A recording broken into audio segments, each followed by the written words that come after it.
നമസ്തേ. ജനൻ ഡിബേറ്റിലേക്ക് എല്ലാ പ്രിയ പ്രേക്ഷകർക്കും സ്വാഗതം. തൃശ്ശൂരിൽ പ്രധാനമന്ത്രി നരേന്ദ്രമോദി എത്തിയതും അവിടെ ഉണ്ടായ ആൾക്കൂട്ടമൊക്കെ കോൺഗ്രസിനും TN പ്രതാപനും പൊള്ളിയോ? BJP ഉന്നയിക്കുന്നത് പോലെ പ്രതാപൻ്റെ ഖദറിന് പിന്നിൽ PFI തീവ്രവാദത്തിൻ്റെ കുപ്പായം. ഇതാണ് ജനൻ ഡിബേറ്റ് ഇന്ന് പരിശോധിക്കുന്നത്.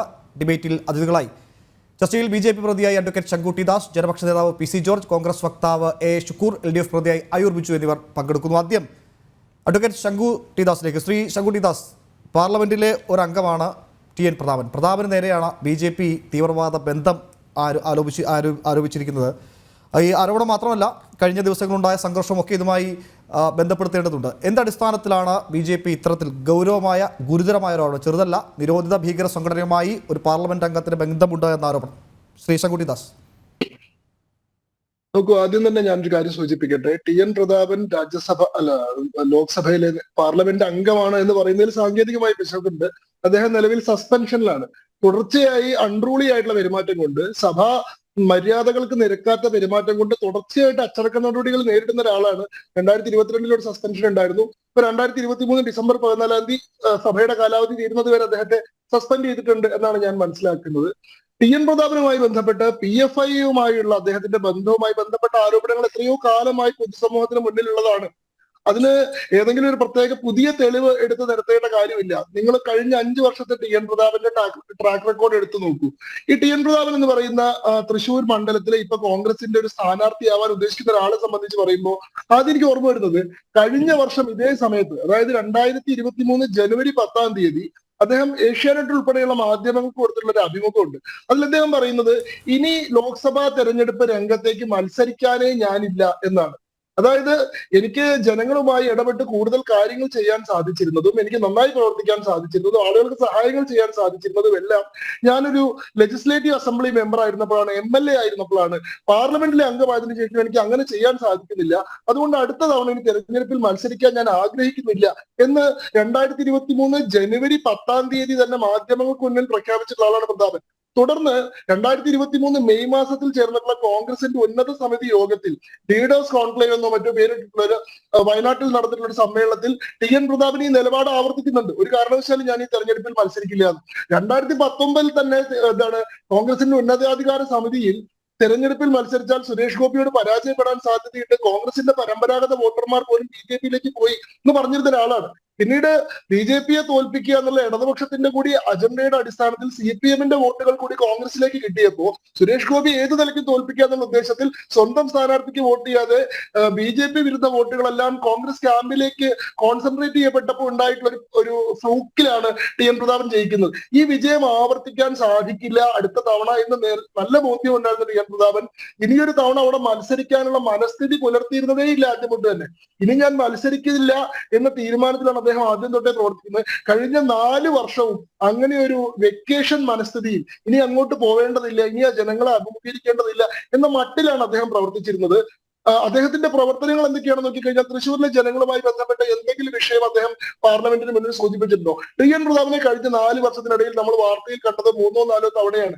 ഏതൊക്കെയാണ് സന്ദർഭങ്ങൾ? ഒന്ന്, CIA NRC വിഷയത്തിൽ CIA നിയമങ്ങൾ, സിറ്റിസൺഷിപ്പ് ആക്ട് പിൻവലിക്കണമെന്ന് ആവശ്യപ്പെട്ടുകൊണ്ട് സുപ്രീം കോടതിയിൽ ഹർജി കൊടുക്കുന്ന TN പ്രതാപനെയാണ്. TN പ്രതാപന് വേണ്ടി ഹാജരാകുന്നത് കപിൽ സിബൽ എന്ന് പറയുന്ന അഭിഭാഷകനാണ്.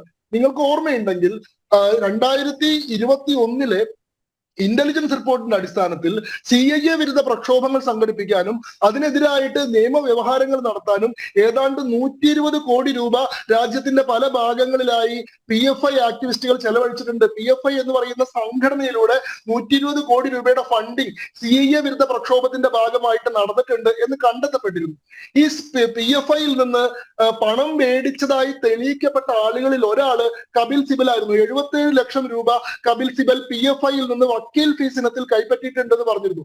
കപിൽ സിബൽ അതിനെ ന്യായീകരിച്ചത് അഖില ഹാദിയ കേസുമായി ബന്ധപ്പെട്ടിട്ടാണ് എനിക്ക് ആ പണം കിട്ടിയതെന്നാണ്. എന്നാൽ CIA NRC വിരുദ്ധ പ്രക്ഷോഭത്തിന്റെ ഭാഗമായി നിരവധി കേസുകളിൽ കപിൽ സിബൽ ഹാജരായിരുന്നുവെന്നും ഇതിന്റെ എല്ലാം ഫണ്ടിങ് PFI ആയിരുന്നു നടത്തിയിരുന്നതെന്നും അതിന്റെ ഒരു ഹർജിക്കാരനായിട്ട് PFIക്ക് വേണ്ടി ഹാജരായത് TN പ്രതാപനായിരുന്നു എന്നതും 2021 വന്ന വാർത്തയാണ്. നിങ്ങളുടെ ശ്രദ്ധയിൽ ഞാൻ പെടുത്താൻ ആഗ്രഹിക്കുകയാണ്. രണ്ട്, സിദ്ദിഖ് കാപ്പൻ എന്ന് പറയുന്ന PFIയുടെ മുൻ ആക്ടിവിസ്റ്റ്, PFIയുടെ കേഡറായിരുന്ന, അവരുടെ മാധ്യമത്തിൽ തേജസ് എന്ന് പറയുന്ന മാധ്യമത്തിൽ ജോലി ചെയ്തിരുന്ന ഒരാള് ഹത്രാസിൽ നടന്നിട്ടുള്ള ഒരു സാമുദായിക കലാപത്തെ ആളിക്കത്തിക്കണം എന്നുള്ള ഉദ്ദേശത്തോടു കൂടി മാധ്യമപ്രവർത്തകന്റെ നിലയിലല്ലാതെ ഒരു PFI വോളണ്ടിയർ എന്നുള്ള രീതിയിൽ അവിടേക്ക് മറ്റ് PFI ആക്ടിവിസ്റ്റുകളുമായി ചെന്നപ്പോ അയാൾ അവിടുത്തെ ക്രമസമാധാന നില തകർക്കാൻ ശ്രമിക്കുകയാണ് എന്നുള്ള വിവരത്തിന്റെ അടിസ്ഥാനത്തിൽ UP പോലീസ് അയാളെ അറസ്റ്റ് ചെയ്യുകയും അയാൾക്കെതിരെ UAPA ചുമത്തുകയും ചെയ്തപ്പോ സിദ്ദിഖ് കാപ്പന് വേണ്ടി ഏറ്റവും ശക്തമായി രംഗത്ത് വന്നിട്ടുള്ള ഒരു MP, പ്രധാനമന്ത്രിക്ക് ആ വിഷയത്തിൽ കത്ത് എഴുതിയിട്ടുള്ള ഒരു MP TN പ്രതാപനാണ്. TN പ്രതാപൻ എന്തായിരുന്നു? സിദ്ദിഖ് കാപ്പൻ എന്ന് പറയുന്ന ആള് UAPA ചുമത്തപ്പെട്ടിട്ടുള്ള ഇത്തരത്തിലുള്ള ഒരു സംഘടനയുമായിട്ട് ബന്ധമുണ്ടെന്ന് തെളിയിക്കപ്പെട്ടിട്ടുള്ള തേജസിന്റെ ഒരു മാധ്യമപ്രവർത്തകനെതിരെ ഒരു സംസ്ഥാനത്തെ നിയാമകമായിട്ടുള്ള ഒരു ഏജൻസി, അവിടുത്തെ പോലീസ്, അവിടുത്തെ ലോ എൻഫോഴ്സ്മെന്റ് ഏജൻസി എടുത്തുള്ള നടപടിയിൽ അദ്ദേഹം പ്രധാനമന്ത്രിക്ക് അയച്ചുള്ള കത്തിൽ എന്താ പറയുന്നത് അറിയോ? UPയിലെ പോലീസ് മനുസ്മൃതിയാണ് പിന്തുടരുന്നത് എന്ന് ഞങ്ങൾ സംശയിക്കുന്നുണ്ട്. അതുകൊണ്ട് എന്താണ് നീതിപൂർവകമായിട്ടുള്ള ഇടപെടൽ ഇദ്ദേഹത്തിന് വേണ്ടി വേണമെന്ന. ഇവിടെ പോപ്പുലർ ഫ്രണ്ട് സംഘടിപ്പിച്ചിട്ടുള്ള ഓപ്പൺ ഫ്രണ്ട് എന്ന് പറയുന്ന പരിപാടി സിദ്ദിഖ് കാപ്പന്റെ മോചനത്തിന് വേണ്ടി അതിലെ മുഖ്യാതിഥിയായി പങ്കെടുക്കുന്നതും അത് ഉദ്ഘാടനം ചെയ്യുന്നതും TN പ്രതാപനാണ്. TN പ്രതാപന്റെ തന്നെ ഫേസ്ബുക്ക് പ്രൊഫൈലിലേക്ക് അല്ലെങ്കിൽ SDPIയുടെ ഫേസ്ബുക്ക് പ്രൊഫൈലുകളിൽ നിങ്ങൾ പോയി പരിശോധിച്ചു കഴിഞ്ഞാൽ 2019 ഈ പറയുന്ന പോപ്പുലർ ഫ്രണ്ടിന്റെ മുഖപത്രമായിട്ടുള്ള തേജസിന്റെ അവിടുത്തെ വാർഷിക ക്യാമ്പയിൻ ഉദ്ഘാടനം ചെയ്യുന്ന പോപ്പുലർ ഫ്രണ്ടിന്റെ തൃശൂർ ജില്ലാ പ്രസിഡന്റിൽ നിന്നും കോപ്പി കൈപ്പറ്റിക്കൊണ്ട് അത് ഉദ്ഘാടനം ചെയ്യുന്ന TN പ്രതാപനെ നമുക്ക് കാണാൻ സാധിക്കും. ഇങ്ങനെയുള്ള എത്രയോ ടെസ്റ്റഡ് ആൻഡ് പ്രൂവൺ ആയിട്ടുള്ള സംഭവങ്ങളിൽ ഫാർമേഴ്സ് നിയമങ്ങൾക്കെതിരെ, കർഷക പ്രക്ഷോഭങ്ങൾക്കെതിരെയാണ് പിന്നീട് രാജ്യവ്യാപകമായിട്ട് കേന്ദ്ര സർക്കാരിനെതിരെ ജനങ്ങളെ അണിനിരത്താൻ വേണ്ടി ചില രാജ്യവിരുദ്ധ ഏജൻസികൾ സംഘടിതമായിട്ട് ഫണ്ട് ഉപയോഗിച്ചു എന്നൊരു ആരോപണമുള്ളത്. ഈ പറയുന്ന ഫാർമേഴ്സ് പ്രൊട്ടസ്റ്റിന്റെ വിഷയത്തിലും അതുമായി നേരിട്ട് ഏതെങ്കിലും നിലയിൽ ബന്ധപ്പെട്ടിട്ടില്ലാത്ത ഒരാളായിട്ട് TN പ്രതാപൻ സുപ്രീം കോടതിയിൽ കേസുമായിട്ട് പോകുന്നുണ്ട്. ഈ TN പ്രതാപന്റെ സാമ്പത്തിക സ്ഥിതിയെ പറ്റി പറയുമ്പോൾ നിങ്ങൾ ആലോചിക്കണം, സ്വന്തം മകളുടെ പഠനത്തിന് വേണ്ടി യൂസഫ് അലിയിൽ നിന്ന് പണം സ്വീകരിച്ചിട്ടുള്ള ആളാണ് അദ്ദേഹം. അദ്ദേഹത്തിന്റെ മകളുടെ മെഡിക്കൽ കോഴ്സ് ഫണ്ട് ചെയ്തത് ലുലു മാളിന്റെ ഉടമസ്ഥരായിട്ടുള്ള യൂസഫ് അലിയാണ് എന്ന് പറയുന്ന ഇദ്ദേഹം ഈ പറയുന്ന രാജ്യത്ത് നടക്കുന്ന എല്ലാ കേസുകളിലും, PFIക്ക് ഇൻട്രസ്റ്റ് ഉള്ള എല്ലാ കേസുകളിലും ലക്ഷം കോടി രൂപ ഫീസ് മേടിക്കുന്ന വക്കീലന്മാരെ വെച്ച് കേസ് നടത്തുന്നുണ്ട്. കപിൽ സിബലിനെ പോലെ, അതല്ലെങ്കിൽ മറ്റേതെങ്കിലും പ്രസിദ്ധരായിട്ടുള്ള അഭിഭാഷകരെ പോലെയുള്ള ആളുകളെ നിർത്തുന്നുണ്ട്. ഇതിന്റെ എല്ലാം ഫണ്ടിങ് ചാനൽ എന്താണ്? അപ്പൊ TN പ്രതാപനെ നമ്മൾ ഇങ്ങനെയുള്ള വിഷയങ്ങളിൽ, CAA NRC വിഷയത്തിൽ, സിദ്ദിഖ് കാപ്പന്റെ വിഷയത്തിൽ, UAPA ചുമത്തുന്ന വിഷയത്തിൽ, കർഷക പ്രക്ഷോഭ നിയമത്തിനെതിരെയുള്ള വ്യവഹാരങ്ങളുടെ പശ്ചാത്തലത്തിൽ ഒക്കെയാണ് TN പ്രതാപനെ നമ്മൾ നിരന്തരമായി കണ്ടുകൊണ്ടിരിക്കുന്നത്. അതല്ലാതെ ഒരു MP എന്നുള്ള രീതിയിൽ തൃശ്ശൂരിലെ ജനങ്ങൾ അദ്ദേഹത്തെ ഏൽപ്പിച്ച ഉത്തരവാദിത്തം അദ്ദേഹം നിർവഹിച്ചിട്ടില്ല. അതുകൊണ്ട് തന്നെ സ്വാഭാവികമായിട്ടും തൃശ്ശൂരിലെ ജനങ്ങളെ തനിക്ക് ഇനി അഭിസംബോധന ചെയ്യാൻ സാധിക്കില്ലെന്നുള്ള വ്യക്തമായിട്ടുള്ള ബോധ്യമുള്ള ആളായിരുന്നു TN പ്രതാപൻ. അതുകൊണ്ടാണ് TN പ്രതാപൻ കഴിഞ്ഞ ജനുവരിയിൽ തന്നെ പറയുന്നത് ഇനി ഞാൻ മത്സരിക്കില്ല എന്ന്. അതുകൊണ്ടാണ് TN പ്രതാപൻ KPCCനെ ഔദ്യോഗികമായിട്ട് മെയ് മാസത്തിൽ അറിയിക്കുന്നത് ഞാൻ ഇനി മത്സരിക്കില്ല എന്ന്. പക്ഷേ KPCCയുടെ ഒരു പ്രത്യേക സാഹചര്യത്തിൽ കേരളത്തില് സിറ്റിംഗ് MPമാരെല്ലാവരും മത്സരിച്ച് തീരും. എല്ലാ സീറ്റും വളരെ പ്രധാനമായതുകൊണ്ട് ആർക്കും അങ്ങനെ ഇളവ് കൊടുക്കാൻ സാധിക്കില്ല. മാത്രമല്ല, അങ്ങനെ ഒരു ഇളവ് കൊടുത്തു കഴിഞ്ഞാൽ ശശി തരൂർ ആ ഇളവ് മേടിക്കും. ശശി തരൂര് പാർലമെന്റിലേക്ക് മത്സരിക്കാതെ സംസ്ഥാന രാഷ്ട്രീയത്തിൽ തുടരുന്നത് നിലവിലെ KPCC നേതൃത്വത്തിന് ഇഷ്ടമുള്ള കാര്യമല്ല. അതുകൊണ്ട് ശശി തരൂരിനെ ഏത് നിലയിലും പാർലമെന്റിലേക്ക് മത്സരിപ്പിക്കാൻ വേണ്ടി ഇവരുണ്ടാക്കിയ ഒരു മാനദണ്ഡമാണ് സിറ്റിംഗ് MPമാരെല്ലാവരും മത്സരിച്ചേ തീരുമെന്ന്. ഈ നിർബന്ധം എന്ത് സംഭവിച്ചു? TN പ്രതാപന് മത്സരിക്കാതിരിക്കാൻ നിവൃത്തിയില്ലാണ്ടായി. നിങ്ങൾക്ക് ഓർമ്മയിൽ കഴിഞ്ഞ സെപ്റ്റംബറിൽ വീണ്ടും ഔദ്യോഗിക പ്രഖ്യാപനം ഉണ്ടാവുന്നു, ഞാൻ മത്സരിക്കില്ലെന്ന്. VT ബൽറാമാണ് തൃശ്ശൂരിലെ കോൺഗ്രസിന്റെ കാൻഡിഡേറ്റ് എന്ന മട്ടിലുള്ള തൃശ്ശൂരിലുള്ള പ്രാരംഭ പ്രചരണ പ്രവർത്തനങ്ങൾ വരെ ആരംഭിക്കുന്നുണ്ട്. ആ സമയത്താണ് KPCCയുടെ നിലപാട് വരുന്നത്, TN പ്രതാപൻ തന്നെ മത്സരിക്കാൻ നിർബന്ധിതനാവുന്നു. അപ്പൊ TN പ്രതാപൻ ആരോടാണ് മത്സരിക്കേണ്ടത്? കഴിഞ്ഞ തവണ തൃശ്ശൂരിലെ ജനങ്ങൾ പരാജയപ്പെടുത്തിയതിനു ശേഷവും 5 വർഷം തുടർച്ചയായി തൃശ്ശൂരിന് വേണ്ടി പ്രവർത്തിച്ചിട്ടുള്ള ഒരാളാണ് സുരേഷ് ഗോപി. സാധാരണഗതിയിൽ പറയാറുണ്ട് ഈ നോമിനേറ്റഡ് MPമാർ എന്നൊക്കെ പറയുന്നത് കേവലം റബ്ബർ സ്റ്റാമ്പുകളാണ്, അവർ സഭയിൽ എന്തെങ്കിലും രീതിയിലുള്ള പ്രവർത്തനം നടത്താറില്ല. പ്രസിദ്ധമായിട്ടൊരു കഥയുണ്ട് ഐസക് ന്യൂട്ടനുമായി ബന്ധപ്പെട്ട്. ഐസക് ന്യൂട്ടൻ ബ്രിട്ടീഷ് പാർലമെന്റിലെ ഒരു നോമിനേറ്റഡ് MP ആയിരുന്നു. അദ്ദേഹം ഒരു ചർച്ചയിൽ പോലും ഒരിക്കൽ പോലും സംസാരിച്ചിട്ടില്ല. എല്ലാ ചർച്ചയിലും വരും, പക്ഷെ ഒരിക്കലും സംസാരിക്കില്ല. ഒരു ദിവസം ഒരു ചർച്ച നടക്കുന്നുണ്ടെങ്കിൽ ഐസക് ന്യൂട്ടൻ പെട്ടെന്ന് എഴുന്നേറ്റപ്പോ ഭരണപക്ഷവും പ്രതിപക്ഷവും ഒക്കെ പെട്ടെന്ന് മിണ്ടാതായിട്ട് ഐസക് ന്യൂട്ടൻ എന്താ പറയാനുള്ളത് കേൾക്കാൻ. അപ്പൊ അദ്ദേഹം പറഞ്ഞത് ജനലും നടക്കണം, നല്ല തണുത്ത കാറ്റ് വരുന്നു. ഇതാണ് സാധാരണഗതിയിൽ നോമിനേറ്റഡ് MPമാർ ആകെ ചെയ്യാറുള്ളത്. എന്നാൽ നോമിനേറ്റഡ് MP എന്ന സങ്കല്പത്തെ തന്നെ അട്ടിമറിക്കുന്ന, അതിനെ പരിവർത്തനം ചെയ്യുന്ന ഒരാളാണ് സുരേഷ് ഗോപി. അദ്ദേഹം തെരഞ്ഞെടുക്കപ്പെട്ട MP അല്ലാഞ്ഞിട്ട് പോലും തന്നെ തെരഞ്ഞെടുക്കാത്ത ജനങ്ങൾക്ക് വേണ്ടി അദ്ദേഹം 6 കൊല്ലം തുടർച്ചയായിട്ട് രാജ്യസഭയിൽ ഇടപെട്ടുകൊണ്ടിരിക്കുകയാണ്. സാധാരണഗതിയിൽ നോമിനേറ്റഡ് MPമാരുടെ അറ്റൻഡൻസ് എത്രയാ? നിങ്ങൾക്ക് ഓർമ്മയുണ്ട്, സച്ചിൻ ടെണ്ടുൽക്കർ, രേഖ, ഇവരൊക്കെ നോമിനേറ്റഡ് MPമാരായിരുന്നു. അറ്റൻഡൻസ് ഇല്ലാത്തതുകൊണ്ട് രാജ്യസഭയിലെ ചെയർമാൻ നോട്ടീസ് അയച്ച് ഇവരെ വരുത്തുന്ന സാഹചര്യം ഉണ്ടായിരുന്നു. കാരണം 60 ദിവസം അടുപ്പിച്ച് വന്നിട്ടില്ലെങ്കിൽ രാജ്യസഭയിലെ അംഗത്വം ക്യാൻസൽ ആവും. സാധാരണഗതിയിൽ 5% താഴെയാണ്. 350 ദിവസം സഭയിൽ ഉണ്ടായിരുന്ന സച്ചിൻ ആകെ 22 ദിവസമാണ് സഭയിൽ വന്നത്. സുരേഷ് ഗോപിയുടെ നോമിനേറ്റഡ് MP ആയിട്ടുള്ള സുരേഷ് ഗോപിയുടെ അറ്റൻഡൻസ് എന്ന് പറയുന്നത് 75%. അദ്ദേഹം 50 ഡിബേറ്റുകളിൽ പങ്കെടുത്തിട്ടുണ്ട്. അദ്ദേഹം 23 ചോദ്യങ്ങൾ ചോദിച്ചിട്ടുണ്ട്. അപ്പൊ ആ രീതിയിൽ ഒരു എലക്ടഡ് MP കൂടുതൽ വീറോടെ മികവോടെ കേരളത്തിന്റെ ആവശ്യങ്ങൾ, ഇവിടുത്തെ ആദിവാസികളുടെ ആവശ്യങ്ങൾ, ഇവിടുത്തെ കർഷകരുടെ ആവശ്യങ്ങൾ, ഇവിടുത്തെ സ്ത്രീകളുടെ ആവശ്യങ്ങൾ, ഇവിടുത്തെ സ്പോർട്സ് താരങ്ങളുടെ ആവശ്യങ്ങൾ, ഇങ്ങനെയുള്ള വിഷയങ്ങളെല്ലാം നിരന്തരം സഭയിൽ ഉന്നയിക്കുന്ന ഒരു ഹൈ പെർഫോമിംഗ് MP, തനിക്കൊരു അധികാരമില്ലാഞ്ഞിട്ട് പോലും തൃശ്ശൂരിന് വേണ്ടി ഒരുപാട് പദ്ധതികൾ കൊടുക്കുന്ന ഒരു MP, തൃശ്ശൂരിന് അദ്ദേഹം വാഗ്ദാനം ചെയ്തിട്ടുള്ള ഒരു സഹായം ചെയ്തതിന്റെ പേരിൽ കോൺഗ്രസ്സുകാരനായിട്ടുള്ള തൃശ്ശൂരിന്റെ മേയർ MK വർഗീസ് സുരേഷ് ഗോപിയെ അഭിനന്ദിച്ചുകൊണ്ട് കത്തയച്ചത് നിങ്ങൾക്ക് ഓർമ്മയുണ്ടല്ലോ. 1 കോടി രൂപ അദ്ദേഹത്തിന്റെ MP ഫണ്ടിൽ നിന്ന് തൃശ്ശൂരിന് വേണ്ടി അലോട്ട് ചെയ്തുകൊണ്ട്. അങ്ങനെ തൃശ്ശൂരിന് വേണ്ടി നിരന്തരമായി വർക്ക് ചെയ്തൊരു ഹൈ പെർഫോമിംഗ് MP ഇദ്ദേഹത്തോട് മത്സരിക്കാൻ TN പ്രതാപൻ എങ്ങനെയാണ് സാധിക്കുക? ഞാൻ ഈ തെരഞ്ഞെടുപ്പിനെ ഇല്ല എന്ന് പറഞ്ഞ് നടന്നിരുന്ന ആളാണ്. അപ്പൊ അദ്ദേഹം ഉപയോഗിക്കുന്ന അദ്ദേഹത്തിന്റെ പഴയ കൂട്ടുകാരെ കൂട്ടിയിട്ട് വളരെ വർഗീയമായിട്ടൊരു ധ്രുവീകരണത്തിനാണ് ശ്രമിക്കുന്നത്. അതിന്റെ ഭാഗമായിട്ടാണ് ബഹുമാനപ്പെട്ട നരേന്ദ്രമോദി വന്ന് വേദിയിൽ ചാണകം തളിക്കുന്നത് പോലെയുള്ള ലജ്ജാകരമായിട്ടുള്ള പ്രതിഷേധ മുറകൾക്ക് കോൺഗ്രസ് തയ്യാറായിട്ടുള്ളത്. ഞാൻ ചോദിക്കട്ടെ, രാജ്യം ഭരിക്കുന്ന പ്രധാനമന്ത്രിക്ക് എന്ത് അയിത്തമാണ്, എന്ത് അസ്പൃശ്യതയാണ്, എന്ത് പതിത്വമാണ് തൃശ്ശൂർ വടക്കുന്നാഥൻ മൈതാനിയിൽ വരാനുണ്ട് എന്ന് കോൺഗ്രസ് വിചാരിക്കുന്നത്? ഇതെന്ത് ജാതീയമായിട്ടുള്ള എന്ത് വിവേചനമാണോ? ഒരു OBC വിഭാഗക്കാരനായിട്ടുള്ള പ്രധാനമന്ത്രി വന്നു പോയി കഴിഞ്ഞാൽ അവിടുത്തെ വിശുദ്ധി നഷ്ടപ്പെട്ടു, അതുകൊണ്ട് ഈ ചാണകം തളിച്ചിട്ട് അവിടെ വിശുദ്ധമാക്കി. ചാണകം തളിക്കുക എന്ന് പറയുന്നത് ഈ പറയുന്ന വിശുദ്ധിയുമായി ബന്ധപ്പെട്ട സങ്കല്പമാണ്. ഈ രാധാകൃഷ്ണന്റെ അയിത്തം വിവാദം വന്നപ്പോ ഇവിടെ ചില ഇടതുപക്ഷ പുരോഗമനവാദികളൊക്കെ പറഞ്ഞിട്ടുണ്ട് ക്ഷേത്രത്തിനുള്ളിലെ പോലും ശുദ്ധി എന്ന് പറയുന്ന സംവിധാനം ജാതിയുമായി ബന്ധപ്പെട്ട അയിത്താചരണമാണെന്ന്. ഇവിടെ ഒരു പ്രധാനമന്ത്രി ഒരു പൊതുസ്ഥലത്ത് വന്നതിന് നിങ്ങൾ ചാണകം തളിക്കുകയാണ്, അവിടെ വിശുദ്ധി നഷ്ടപ്പെട്ടു എന്ന് പറഞ്ഞിട്ട്. എന്ത് വിശുദ്ധി കുറവാണ് ബഹുമാനപ്പെട്ട പ്രധാനമന്ത്രിക്ക് ഉള്ളത്? അപ്പോ വളരെ കമ്മ്യൂണൽ ആയിട്ടുള്ള പോളറൈസേഷൻ ഉണ്ടാക്കണം എന്നുള്ള ഉദ്ദേശത്തോടു കൂടി ഹെയ്റ്റ് ക്യാമ്പയിനിങ്ങിനാണ് ഇവർ ശ്രമിക്കുന്നത്. വളരെ ഒരു വർഗീയമായിട്ടുള്ള ഒരു ചേരിതിരിവ് ഉണ്ടാക്കാനുള്ള ശ്രമമാണ്. അങ്ങനെയുള്ള ഒരു വ്യക്തിനിഷ്ഠമായിട്ടുള്ള അധിക്ഷേപ രാഷ്ട്രീയത്തിലേക്ക് തിരിയാനുള്ള ഒരു വളരെ പരിഹാസ്യമായിട്ടുള്ള ശ്രമമാണ് TN പ്രതാപന്റെ നേതൃത്വത്തിൽ ഉണ്ടായത് എന്നതുകൊണ്ടാണ് അദ്ദേഹത്തിന്റെ യഥാർത്ഥ നിറം മട്ടിലുള്ള പ്രതിഷേധങ്ങൾക്ക്, പ്രതികരണങ്ങൾക്ക് BJP നിർബന്ധിതമായിരിക്കുന്നത്. അത് BJP കൊണ്ട് അദ്ദേഹം പറയിപ്പിച്ചാണ്. ശ്രീ ഷുക്കൂർ, BJP മുന്നോട്ട് വെച്ച പ്രധാനപ്പെട്ട ആരോപണങ്ങൾ അത് അതീവ ഗുരുതരമാണ്. അതിൽ ഏറ്റവും പ്രധാനപ്പെട്ടത് തന്നെയാണ് PFI പോലെയുള്ള ഭീകരവാദ സംഘടനകളുമായി, നിരോധ സംഘടനകളുമായി കോൺഗ്രസ് നേതാവ് MP ആയ ശ്രീ TN പ്രതാപനുള്ള ബന്ധം. അത് BJP ആരോപിക്കുന്നത് ഇപ്പോൾ മുതലല്ല, അങ്ങ് മദനിയുടെ കാലം മുതൽ മദനിക്ക് പിന്തുണയുമായി നിരാഹാരം കിടന്ന ചരിത്രമൊക്കെ ഇങ്ങോട്ട് പരിശോധിച്ചാൽ TN പ്രതാപനെ അങ്ങനെ ബന്ധപ്പെടുത്താൻ ഒരുപാട് സംഭവങ്ങൾ എതിരാളികൾക്ക് മുന്നോട്ട് വെക്കാനുണ്ട്. അതൊന്ന്. 2, പ്രധാനമന്ത്രി നരേന്ദ്രമോദിയുടെ തൃശ്ശൂർ പരിപാടിയിൽ സുരേഷ് ഗോപിയുടെ സ്ഥാനാർത്ഥിത്വവുമായി ബന്ധപ്പെട്ട് ഉയർന്നു വന്ന വലിയ ജനപിന്തുണ, സുരേഷ് ഗോപിക്ക് തൃശ്ശൂർ ലഭിക്കുന്ന സ്വീകാര്യത, അതൊക്കെ TN പ്രതാപന് മുമ്പിൽ ഉണ്ടാക്കാൻ പോകുന്ന വലിയ വെല്ലുവിളികൾ. ഈ 2 കാര്യങ്ങളാണ് TN പ്രതാപനെയും കോൺഗ്രസിനെയും അസ്വസ്ഥമാക്കുന്നത്. അതിലേറ്റവും പ്രധാനപ്പെട്ട ഗുരുതര ആരോപണം ഈ നിരോധ സംഘടനയുമായുള്ള TN പ്രതാപന്റെ ബന്ധം.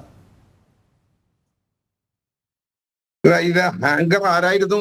എനിക്ക് ഹാങ്കറുടെ പേരൊന്നും അറിയാനാ. ഉമേഷ്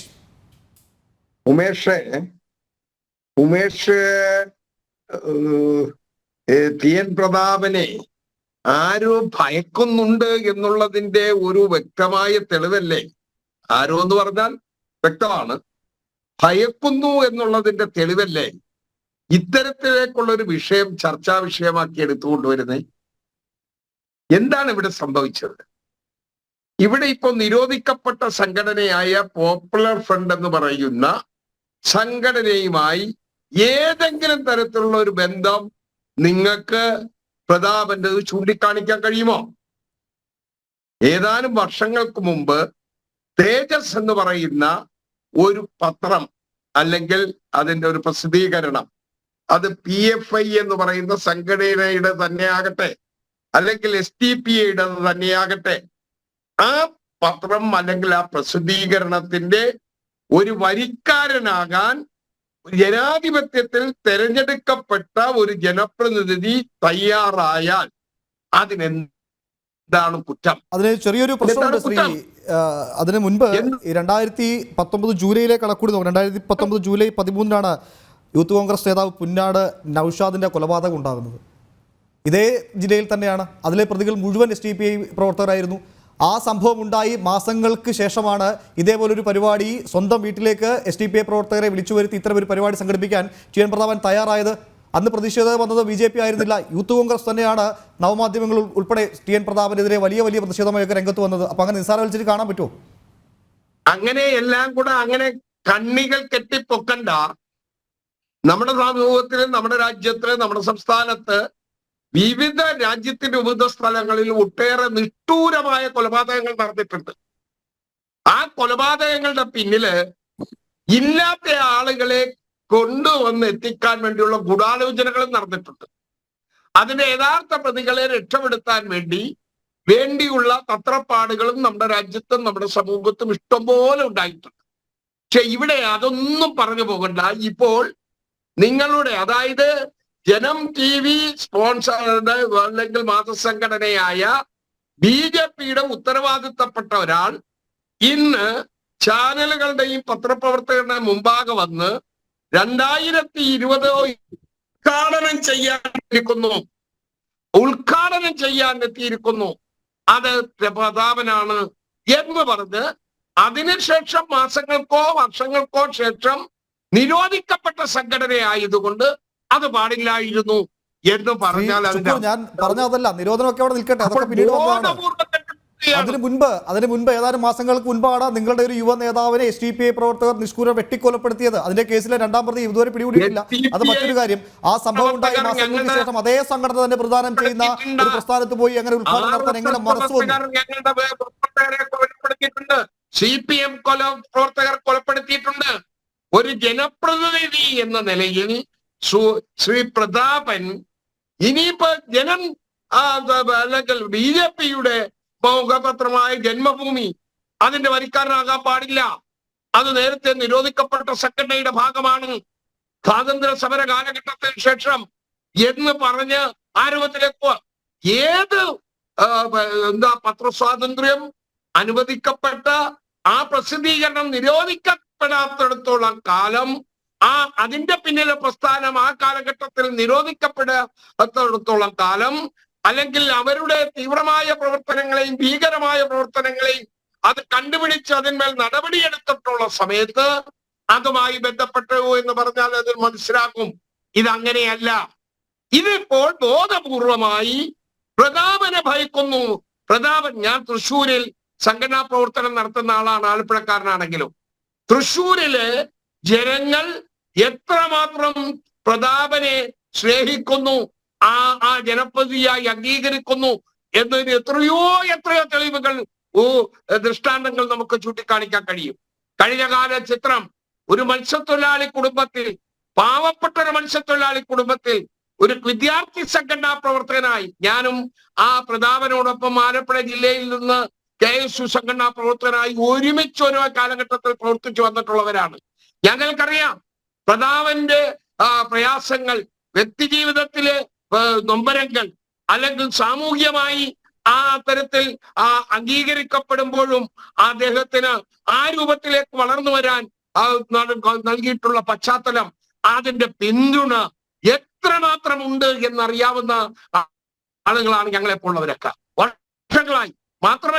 വർഷങ്ങളായി ആ തൃശ്ശൂർ ജില്ലയിൽ അവിടെ മത്സരിച്ച സ്ഥലങ്ങളിലെല്ലാം ജനമനസ്സുകളുടെ അംഗീകാരം വാങ്ങാൻ, അത്രമാത്രം ജനകീയമായ പ്രവർത്തനത്തിന്റെ ഉറവിടമായി ആ രൂപത്തിൽ പ്രവർത്തിക്കാൻ, അതിന് ജനങ്ങളുടെ സ്നേഹം ആർജിച്ചെടുക്കാൻ, ജനങ്ങളോട് പറയുന്ന കാര്യങ്ങൾ നടപ്പിലാക്കി കൊടുക്കാൻ, അവരുടെ മനസ്സറിഞ്ഞ് പ്രവർത്തിക്കാൻ, അവരെ കൂടെ ചേർക്കാൻ, അവിടെ ജാതി മത വർഗ വ്യത്യാസമില്ലാതെ ആ രൂപത്തിലേക്ക് പോകാൻ കഴിഞ്ഞ ഒരാളാണ്. ശങ്കുട്ടി ദാസ് പറയുന്നത് കേട്ട സുധാകരൻ മകളെ പഠിപ്പിക്കാൻ യൂസഫലി വല്ല ഭീകരവാദിയോ ആണോ, തീവ്രവാദിയാണോ?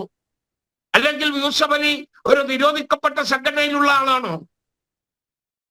ഇത് എന്ത് ഒരു പേരിനെ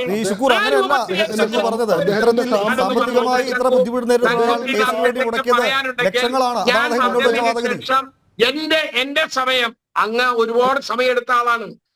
ഞാൻ ആ സമയം കണ്ടു.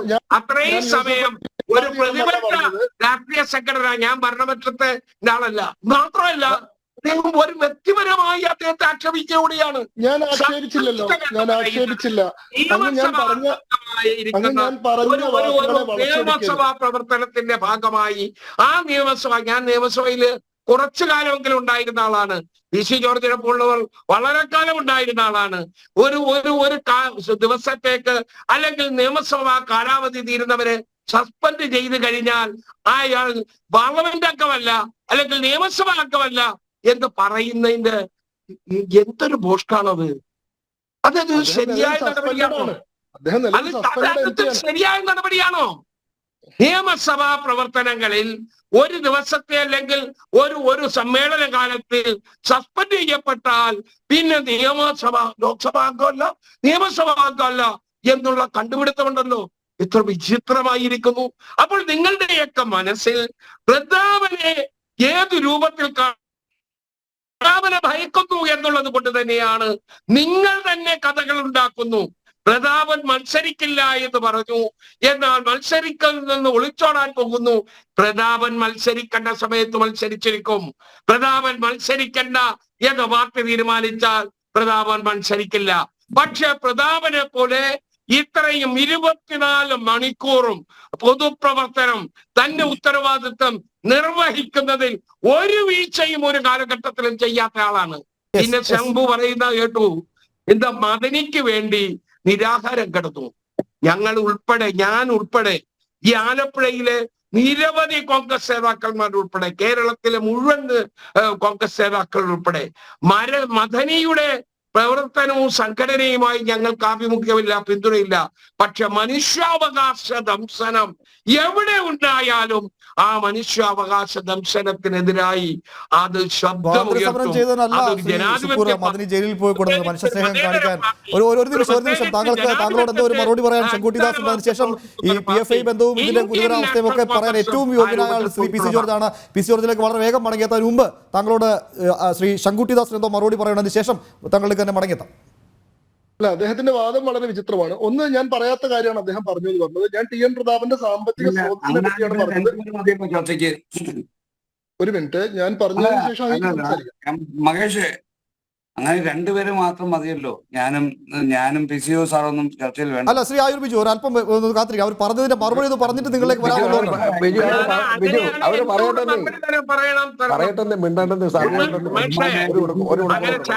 ശങ്കുട്ടിദാസ് പറഞ്ഞു കഴിഞ്ഞാൽ എനിക്കൂടെ മറുപടി പറയണം. ഓ, തീർച്ചയായും പറയാൻ അവസരം ഉണ്ടാവും. ചർച്ച ഏകപക്ഷമായി പോകാൻ ഒരു കാരണവശാലും ഏകപക്ഷി വരാം. തീർച്ചയായും താങ്കളിലേക്ക് മടങ്ങിയെത്തും. ഒരു സംശയം വേണ്ട കാര്യത്തിൽ. ശരി ഉമേഷ്, ശരി ശ്രീ ശുക്കൂർ, ശങ്കുവിന് തൽക്കാലം ഇപ്പോൾ മറുപടി പറയുന്നില്ല. അതിനുശേഷം ആദ്യ റൗണ്ട് പോയതിനു ശേഷം ശങ്കുവിലേക്ക് മടങ്ങിയെത്താം. അതിനു മുൻപ് ശ്രീ PC, ഈ PFIയുടെ ബന്ധവും PFIയുടെ ഇടപെടലും ഈ ഭീകരവാദ ബന്ധത്തിന്റെ പ്രശ്നങ്ങളും ഒക്കെ ഏറ്റവും കൂടുതൽ നേരിടുന്ന ഒരു പ്രദേശത്ത് ജീവിക്കുന്ന ആളാണ് താങ്കൾ. ഈ കഴിഞ്ഞ ഏതാനും മാസങ്ങൾക്ക് മുൻപാണ് എങ്ങനെയാണ് ഇടതു വലത് മുന്നണികൾ PFIയെ പരസ്യമായി പിന്തുണയുമായി രംഗത്ത് വന്നതൊക്കെ കണ്ടതാണ്. ഈരാറ്റുപേട്ടയുടെ പേര് പറഞ്ഞ ചില പോലീസ് റിപ്പോർട്ടുകളൊക്കെ വന്നപ്പോൾ അവിടെ ആ പോലീസ് ഉദ്യോഗസ്ഥനെതിരെയാണ് കോൺഗ്രസും CPM ഒക്കെ വലിയ പ്രതിഷേധവുമായി രംഗത്ത് വന്നത്. അതുകൊണ്ട് തന്നെ TN പ്രതാപനിൽ മാത്രം ഒതുങ്ങുന്നതല്ല ഈ ആരോപണം. ഇടതു വലത് മുന്നണികൾ എത്രത്തോളമാണ് ഈ വോട്ട് ബാങ്ക് ലക്ഷ്യം വെച്ചുകൊണ്ട് ഭീകരവാദ സംഘടനയൊക്കെ പിന്തുണയ്ക്കുന്നതിന്റെ ഒരു അനുഭവസ്ഥൻ കൂടിയാണ് താങ്കൾ. പക്ഷേ ബിജുവിനോട് കൊടുക്കുക, ബിജുവോട് സംസാരിച്ചു കഴിഞ്ഞ് ഞാൻ സംസാരിക്കാം. അല്ലല്ല, താങ്കൾ പറഞ്ഞു. ഓക്കെ. ഞാൻ എനിക്ക് പറയാനുള്ള ഒരു കാര്യം എന്താന്ന് ചോദിച്ചാ, നമ്മൾ പറയുമ്പം നമ്മളെ രാഷ്ട്രീയമായ എല്ലാവരും വിവിധ രാഷ്ട്രീയ പാർട്ടിപ്പെട്ടവരാണ് ചർച്ചയിൽ പങ്കെടുക്കുമ്പോൾ സത്യമേ പറയുന്ന ഒരു തീരുമാനം എടുക്കുന്നത്. ഒന്നുകൂടെ പറയണ്ട. പോപ്പുലർ ഫ്രണ്ട് എന്ന് പറയുന്ന ഭീകര സംഘടനയാണ്, നമ്മൾ നിഷേധിക്കേണ്ട. ശുക്ർ അത് അംഗീകരിക്കണം. ആ ഭീകര സംഘടനയെ നിരോധിക്കപ്പെട്ടിരിക്കുന്നു. ആ സംഘടന നിരോധിച്ചു കഴിഞ്ഞപ്പോ ഇപ്പം SDPI എന്ന് പറഞ്ഞ് വന്നിരിക്കുകയാണ്. ഞാൻ ഇതെല്ലാം അനുഭവിക്കാൻ ഈരാറ്റുപേട്ടക്കാരന്. ഈരാറ്റുപേട്ടയിൽ ഒരു മുനിസിപ്പൽ കൗൺസിലർ പോപ്പുലർ ഫ്രണ്ടിന്റെ പ്രവർത്തകനായിരുന്നു. SDPIയുടെ പേരിൽ കൗൺസിലറായിട്ട് ജയിച്ചു. അയാളെ ഇപ്പൊ ജയിലിൽ കിടക്കുക. 9 കൊല്ലമായിട്ട് 9 തവണ ജയിലിൽ കിടന്നു കഴിഞ്ഞപ്പോ സ്വാഭാവികമായും അയാളുടെ മെമ്പർഷിപ്പ് ക്യാൻസൽ ആയിട്ട് ഈ അടുത്ത കാലത്ത് ഇലക്ഷൻ നടന്നു. ആ ഇലക്ഷൻ നടന്നപ്പോൾ രസം എന്താണെന്നറിയോ, അവിടെയും മുസ്ലിം ലീഗിനെയും കോൺഗ്രസിനെയും തോപ്പിച്ചുകൊണ്ട് SDPIക്കാരൻ തന്നെ ജയിച്ചിരിക്കുക. മനസ്സിലായില്ലേ? അപ്പൊ എത്രമാത്രം വർഗീയത, അല്ലെ മനസ്സിന് ചേരാത്ത വർഗീയത ഈ മുസ്ലിം സമുദായത്തിലേക്ക് അടിച്ചേൽപ്പിച്ചിട്ടുണ്ടെന്ന് തെളിവായിട്ടാണ് ഞാനിത് പറഞ്ഞത്. ഈ കേരളത്തിലെ മുസ്ലിങ്ങൾ മുഴുവൻ വർഗീയവാദികളൊന്നുമല്ല, ഏറ്റവും മാന്യന്മാരല്ലേ. ഇന്ത്യ എന്ന് പറയുന്ന മഹത്തായ രാജ്യത്തിന് സ്വാതന്ത്ര്യം നേടിത്തരാൻ വേണ്ടി ഏറ്റവും അധികം ബുദ്ധിമുട്ടിയ ഒരു വിഭാഗമാണ് മുസ്ലിം സമൂഹം. എത്രയോ ആയിരങ്ങൾ സ്വയം മരണപ്പെട്ടിട്ടുണ്ട് ഈ സ്വാതന്ത്ര്യ സമരത്തിൽ പങ്കെടുത്ത്. കോൺഗ്രസ് നേതൃത്വത്തിൽ എത്രയോ എം ഹസൻ ഉൾപ്പെടെ ഈ ഷുക്കൂർ ഉൾപ്പെടെ എത്രയോ മുസ്ലിങ്ങള് കോൺഗ്രസ് നേതൃത്വത്തിലുണ്ട്. ഇവരാരും വർഗീയവാദികളല്ല. പക്ഷേ ഈ പോപ്പുലർ ഫ്രണ്ടും SDP ഉൾപ്പെടെയുള്ള സംഘടനകളുടെ പ്രവർത്തനം കൊണ്ട് മുസ്ലിങ്ങളെ മുഴുവൻ തീവ്രവാദികൾ എന്ന് വിളിക്കുന്നുള്ള ആരോപണം കേൾക്കുന്നുള്ള സാഹചര്യം സൃഷ്ടിച്ചുകൊണ്ടിരിക്കുന്നു എന്ന് പറയാതിരിക്കാൻ കഴിയില്ല. എനിക്ക് പോപ്പുലർ ഫ്രണ്ടുകാരോട് പറയാനുള്ളത്, നിങ്ങളുടെ തീവ്രവാദം നിങ്ങൾ നിർത്താൻ പോകുന്നില്ല. പക്ഷേ ഷുക്കൂറിനെ പോലുള്ള ആളുകൾ അവരെ തള്ളിപ്പറയണം. അവരെ തള്ളിപ്പറഞ്ഞിട്ട് രക്ഷപ്പെടില്ല. എനിക്കറിയാം, ഇവിടെ ഈരാറ്റുപേട്ട അവിടുത്തെ ഈ 40,000 പോപ്പുലേഷനുള്ള ഈരാറ്റുപേട്ട മുനിസിപ്പാലിറ്റി അവിടുത്തെ മെമ്പറായ അതിനകത്ത് 38,800 മുസ്ലിങ്ങളാണ്. ഞാൻ പറഞ്ഞു, ഞാൻ താമസിക്കുന്ന ഈ സ്ഥലം, ഈ വീട്, ഞാൻ ഇപ്പൊ സംസാരിക്കുക എന്റെ വീട്, ആ വീടിനകത്ത് ഈ വാർഡിൽ ആകപ്പാടെ ഞാനും ഡോക്ടർ അങ്ങനെ 2 ക്രിസ്ത്യാനിയുടെ വീടേ ഉള്ളൂ. ബാക്കി മുഴുവൻ മുസ്ലിങ്ങളാണ്. എന്റെ ഓപ്പോസിറ്റ് എന്റെ തറവാട്, റോഡിനപ്പുറം വേറെ വാടാ. എന്റെ അനിയനും കൊട്ടുകാപ്പുള്ളി ഒരു വീടും പിന്നെ അതിന് മുകളിൽ ഒരു വീടും, 3 വീട് വെച്ച് ബാക്കി മുഴുവൻ മുസ്ലിങ്ങളാണ്. ഒരു കുഴപ്പമില്ല, ഞങ്ങൾക്കറിയാം, ഞങ്ങൾ അത്ര സ്നേഹത്തിൽ ജീവിക്കുന്നവരാ. പക്ഷെ വരുന്ന എന്താണെന്നറിയോ, പഴയ സ്നേഹം എന്തോ എവിടെയോ കുഴപ്പമുണ്ടാവുന്നു. ഷുക്കൂറെ, ഞാൻ ആത്മാർത്ഥമായിട്ട് പറയാ, അതിന് നമുക്ക് എന്തെങ്കിലും ചെയ്തേ പറ്റൂ. ഇതങ്ങനെ വിടാൻ കൊള്ളില്ല. ഈവൻ തീവ്രവാദികളെ മുസ്ലിം നേതാക്കന്മാർ തന്നെ തള്ളി പറയണം. മദിനെപ്പറ്റി ശങ്കു പറഞ്ഞായിരുന്നല്ലോ, മദിനയുടെ കാര്യം. മദിനയുടെ കാര്യത്തിന് നിയമസഭയിൽ ആദ്യമായി സബ്മിഷൻ ഉന്നയിച്ചത് ഞാനാണ്.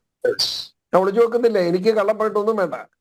പക്ഷേ ഞാൻ അന്ന് സബ്മിഷൻ ഉന്നയിക്കുമ്പോൾ മദിന് വളരെ മാന്യനായിട്ടാണ് ഇടപെട്ടിരുന്നത്, ജനങ്ങളോട് ഇടപെട്ടിരുന്നത് ഒരു മതേതരവാദിയായിരുന്നു. പക്ഷെ പുള്ളിയുടെ മനസ്സിൽ ഒളിച്ചിരുന്നത് ശുദ്ധ വർഗീയതയാണെന്ന് പിന്നീട് അറിഞ്ഞു. അന്ന് ഞാൻ തള്ളിപ്പറഞ്ഞു. അന്ന് തള്ളിപ്പറഞ്ഞു മാത്രമേ നിയമസഭ പറഞ്ഞു. ഞാൻ അന്ന് നിയമസഭയിൽ ഇദ്ദേഹത്തിനോട് സംസാരിച്ച് തെറ്റിപ്പോയി എന്ന് പറഞ്ഞു. ബഹുമാനപ്പെട്ട ഷുക്കൂറിനും ആ അനുഭവം ഉണ്ടാവും. അതുകൊണ്ട് തീവ്രവാദത്തിനെതിരെയുള്ള പോരാട്ടത്തിൽ നമുക്ക് ഒരുമിച്ച് നിൽക്കണം. അതിനകത്ത് സമുദായവും മതവും ജാതിയും ഒന്നും നോക്കണ്ട, രാഷ്ട്രീയവും നോക്കണ്ട. ഇവിടെ പ്രതാപനാണ് ഇവിടെ ചർച്ചാ വിഷയം. പ്രതാപനും ഞാനും ഒരുമിച്ച് വളരെ കാലം നിയമസഭയിൽ ഉണ്ടായിരുന്ന ആളായിരുന്നു. അപ്പൊ പ്രതാപനോടത്തിൽ MLA ആയിട്ടിരുന്നിട്ടുണ്ട്. ഞാൻ ഒരു കാര്യം പറയാം, പ്രതാപൻ പറയുന്നത് എത്രമാത്രം വിശ്വസിക്കാമെന്ന് ഷുക്കൂറിന് അറിയാമല്ലോ. ഷുക്കൂറിന്റെ ഏറ്റവും അടുത്ത സുഹൃത്തല്ലേ. ഇതുപോലൊരു ചർച്ചയിൽ പ്രതാപൻ വന്നപ്പോ പ്രതാപൻ പറഞ്ഞു, എന്നെ കടൽ തീരത്ത് അമ്മ മണലിൽ പ്രസവിച്ചതാണെന്ന് പറഞ്ഞു. അപ്പോഴേ ഞാൻ ചോദിച്ചു, പ്രതാപ നുണ പറയുന്നത് കണക്ക് വേണ്ടെന്ന് ചോദിച്ചു. ഞാൻ ഇത്രയും ദുഃഖത്തിലാണ് ജീവിക്കാൻ മാർഗമില്ലെന്ന് പറഞ്ഞു. ഞാൻ ഇന്നോവ കാർ എനിക്കുണ്ട്, ഞാൻ ഇന്നോവയിലാണ് സഞ്ചരിക്കുന്നേ, പ്രതാപൻ സഞ്ചരിക്കുക എന്നാ കാറിലാന്ന് ചോദിച്ചു. മിണ്ടുകാരൻ നമ്പർ വെച്ച് ഇന്നോവ കാറിലല്ലേ പ്രതാപെന്ന് ചോദിച്ചു. മിണ്ടാൻ കഴിഞ്ഞില്ല. ആ ചർച്ച എന്ന് ബാക്കിയെടുത്തു. ഞാൻ ഒരു MLA MP ആയിട്ട് ഇങ്ങനെ അപമാനിക്കാൻ എല്ലാത്തിനും ബാക്കി പറയുന്നില്ല. അത് ഞാൻ പച്ചയ്ക്ക് കാര്യങ്ങൾ തുറന്നു പറഞ്ഞിട്ടുണ്ട് പ്രതാപനെ പറ്റി. പ്രതാപന്റെ ഈ ഒളിച്ചുകളി നിർത്തണം. പ്രതാപൻ MP ആണ്. ഒരു വർഷം ഒരു 5 ലക്ഷം രൂപയെങ്കിലും TA DA എല്ലാം കൂടെ കിട്ടുന്നതല്ലേ MP. ആ ഒരു പഞ്ഞമാന്ന് പറഞ്ഞാൽ എങ്ങനെ ഒക്കുന്നത്? അത് ഇന്ത്യ ഗവൺമെന്റ് ഭരണഘടന പ്രകാരം ഈ ജനപ്രതിനിധിക്ക് പണം കൊടുത്തോണ്ടിരിക്കുന്നത്. അവരാരും തെണ്ട് കിടക്കരുത്, എല്ലാവരും പോയി കയ്യിൽ നിന്ന് കിട്ടരുത്. ഒരു ഏതോ കാര്യത്തിന് ഇപ്പൊ യൂസുഫിലെ പണം മേടിച്ചത് എനിക്ക് ചിരി വന്നു. യൂസുഫിലെ എന്തിനായാലും പണം മേടിക്കുന്നത്? യൂസുഫിന് ഒരു സമ്മാനം തന്നാ മേടിക്കണം. ഞാൻ മേടിച്ചിട്ടുണ്ട്, അതുകൊണ്ടാ പറഞ്ഞു. ഞാനൊരു ദിവസം ദുബായി ചെന്നപ്പം ഈ യൂസുഫ് അലിയെ കാണാൻ ചെന്നു. യൂസുഫ് അലി എന്നെ കെട്ടിപ്പിടിച്ച്, ഞങ്ങൾ അത്ര പേഴ്സണായിട്ട് അത്ര അടുപ്പുവാ. അത് കഴിഞ്ഞ് ഒരു സമ്മാനം ഞാൻ കന്നപ്പോൾ കാറിൽ ഇരിപ്പുണ്ട്. ഞാനത് തുറന്നു നോക്കിയപ്പോൾ അത് ഒരു വാച്ചുണ്ട്. ഇതേ ഞാൻ ഇപ്പോൾ ഒളിച്ചു കഴിക്കണം. ആ വാച്ച് എപ്പോഴും ഞാൻ കെട്ടിയിരിക്കുന്നത്. ആരോട് ഉന്നയിച്ചു വന്നു. ആ വാച്ചാണ് ഞാൻ ഇപ്പൊ കെട്ടി. ഈ വാച്ച് യൂസുഫ് അലി തന്നതാ, അന്ന് വർഷങ്ങൾക്ക് മുമ്പ്. ഞാൻ എന്തിനാണ് ഒളിച്ചു വെക്കുന്നത്? അത് സുഹൃബന്ധമാണ്. ഞാൻ അങ്ങനെ പണം മേടിക്കാനൊന്നും പോയിട്ടില്ല. പക്ഷേ ഇലക്ഷൻ കാലത്ത് പുള്ളിയൊക്കെ പണം ഇവിടെ കൊടുത്തു വിട്ടിട്ടുണ്ട്. അങ്ങനെ ആ മനുഷ്യൻ ഒരു വിശ്വപൗരനായി മാറിയിരിക്കുന്ന ആളാണ് യൂസുഫ് അലി. പക്ഷേ യൂസുഫ് അലിയോട് വേണ്ടാത്ത രീതിയിൽ പണം ചോദിച്ചു വാങ്ങാൻ പാടില്ല, അത് മോശമാണ്. അത്ര ഉള്ളു എനിക്ക് അതിനകത്ത്. അതുകൊണ്ട് ഇവിടെ വേറൊരു പ്രധാനപ്പെട്ട കാര്യങ്ങൾ പറയാൻ ഞാൻ ആഗ്രഹിക്കുക. ഈ ചർച്ചയിൽ നരേന്ദ്രമോദി എന്ന് പറയുന്ന വ്യക്തിത്വത്തെ നമ്മൾ ചെറുതായി കാണരുത്. ഞാനിപ്പോ BJP അനുഭാവിയായി അതുകൊണ്ടാണെന്ന് നിങ്ങൾ ആരും പറയണ്ട. ഉമ്മൻചാണ്ടിയെ പറ്റി ഏറ്റവും നല്ലത് പറഞ്ഞിട്ടുണ്ട്, ചീത്ത പറഞ്ഞിട്ടുണ്ട്, കാര്യം ശരിയാ. പക്ഷേ നല്ലത് തന്നെ പറഞ്ഞിട്ടുള്ളവനെയാണ്. അങ്ങനെ ജനസമ്പർക്ക പരിപാടി ലോകത്തൊരു രാഷ്ട്ര നേതാവിനും ചെയ്യാൻ കഴിയാത്ത കാര്യമില്ലേ. ഇവിടെ നരേന്ദ്രമോദി എന്ന് പറയുന്ന ആ രാഷ്ട്രീയ നേതൃത്വം വളരെ വലുതാണ്. ഇന്ത്യൻ പ്രധാനമന്ത്രി എന്ന നിലയിൽ അദ്ദേഹം ഈ രാജ്യത്തിന് ചെയ്ത സേവനത്തെ പറ്റി നിഷേധിക്കാൻ പറ്റുമോ? അദ്ദേഹം തൃശ്ശൂർ വന്നപ്പം 2 ലക്ഷത്തോളം സ്ത്രീകൾ കൂടി നമ്മളെ കൂടണം. പക്ഷെ അദ്ദേഹം അവിടെ പ്രധാനമന്ത്രി എന്ന നിലയിലല്ല, BJPയുടെ നേതാവ് എന്ന നിലയിൽ അദ്ദേഹം പ്രസംഗിച്ചത്. പ്രധാനമന്ത്രി എന്ന നിലയിൽ സംസാരിക്കുകയാണ്, ഓക്കെ, അത് പ്രധാനമന്ത്രിയായിട്ടായിരിക്കണം. അദ്ദേഹം അവിടെ സംസാരിച്ച് BJPയുടെ നേതാവ് എന്ന നിലയിലാണ്. അത് രാഷ്ട്രീയമല്ലേ പറഞ്ഞ്? എനിക്കത് ഇഷ്ടപ്പെട്ടു, പറഞ്ഞത് സത്യമാണ്. അതായത് നരേന്ദ്രമോദി രാഷ്ട്രീയമാണ് പ്രസംഗിച്ചത്. അതല്ലേ സ്വർണ്ണക്കള്ളക്കടത്ത് കേസ് പറയാൻ കാരണം? ഒരു പ്രധാനമന്ത്രിയാണ് പറയില്ല. അദ്ദേഹം പ്രധാനമന്ത്രിയായി പറയുകയാണെങ്കിൽ അത് പറയാൻ പാടില്ല, അദ്ദേഹം പറയുകയില്ല. ഒരു BJPയുടെ നേതാവ് എന്ന നിലയിൽ അദ്ദേഹം മോദി സാഹിബ് വന്നപ്പോ മോദിജി അത് പറഞ്ഞേ തീരൂ. അതൊരു സത്യമെന്ന് എനിക്കറിയാം. കേരളത്തിൽ ആദ്യമായിട്ട് അതിന് പത്രസമ്മേളനം നടത്തി ആരോട് ഉന്നയിച്ച ആളാണ് ഞാൻ. നോക്കിക്കോളൂ, ഇപ്പം പറയുന്നു ഷുക്കൂർ അപ്പൊ ഇടതുപക്ഷക്കാരും നമ്മുടെ ബൈജു മാത്രം. ബൈജു വലിയ ഇടതുപക്ഷമൊന്നും അല്ല. ഇടതുപക്ഷമാണെങ്കിൽ CPM അല്ലെന്ന് ഞാൻ പറഞ്ഞു. ഞാൻ ഈ ചർച്ചയിലിരിക്കുന്ന പക്കാ ഇടതുപക്ഷം. ബൈജു തർക്കം വേണ്ട. ബൈജു ഇടതുപക്ഷമാണ്. അല്ല, തർക്കം വേണ്ട. താങ്കൾ ഇടതുപക്ഷത്തിന്റെ പ്രതിനിധി തന്നെയാണ്, ഒരു തർക്കവും വേണ്ട കാര്യത്തിൽ. സമ്മതിച്ചു. ബൈജു ഇവിടെ വന്ന് ഇടതുപക്ഷത്തിന്റെ പ്രതിനിധിയാണ്. ഞാൻ പറഞ്ഞത് CPM Communist Party of India Marxist അല്ലെന്നാണ് ഞാൻ പറഞ്ഞത്. മനസ്സിലായില്ലേ? ഞാനല്ല വേറൊന്നും പറഞ്ഞു. അങ്ങനെ ഇതിനെ അപമാനിക്കേണ്ട കാര്യമുണ്ട് എനിക്ക്.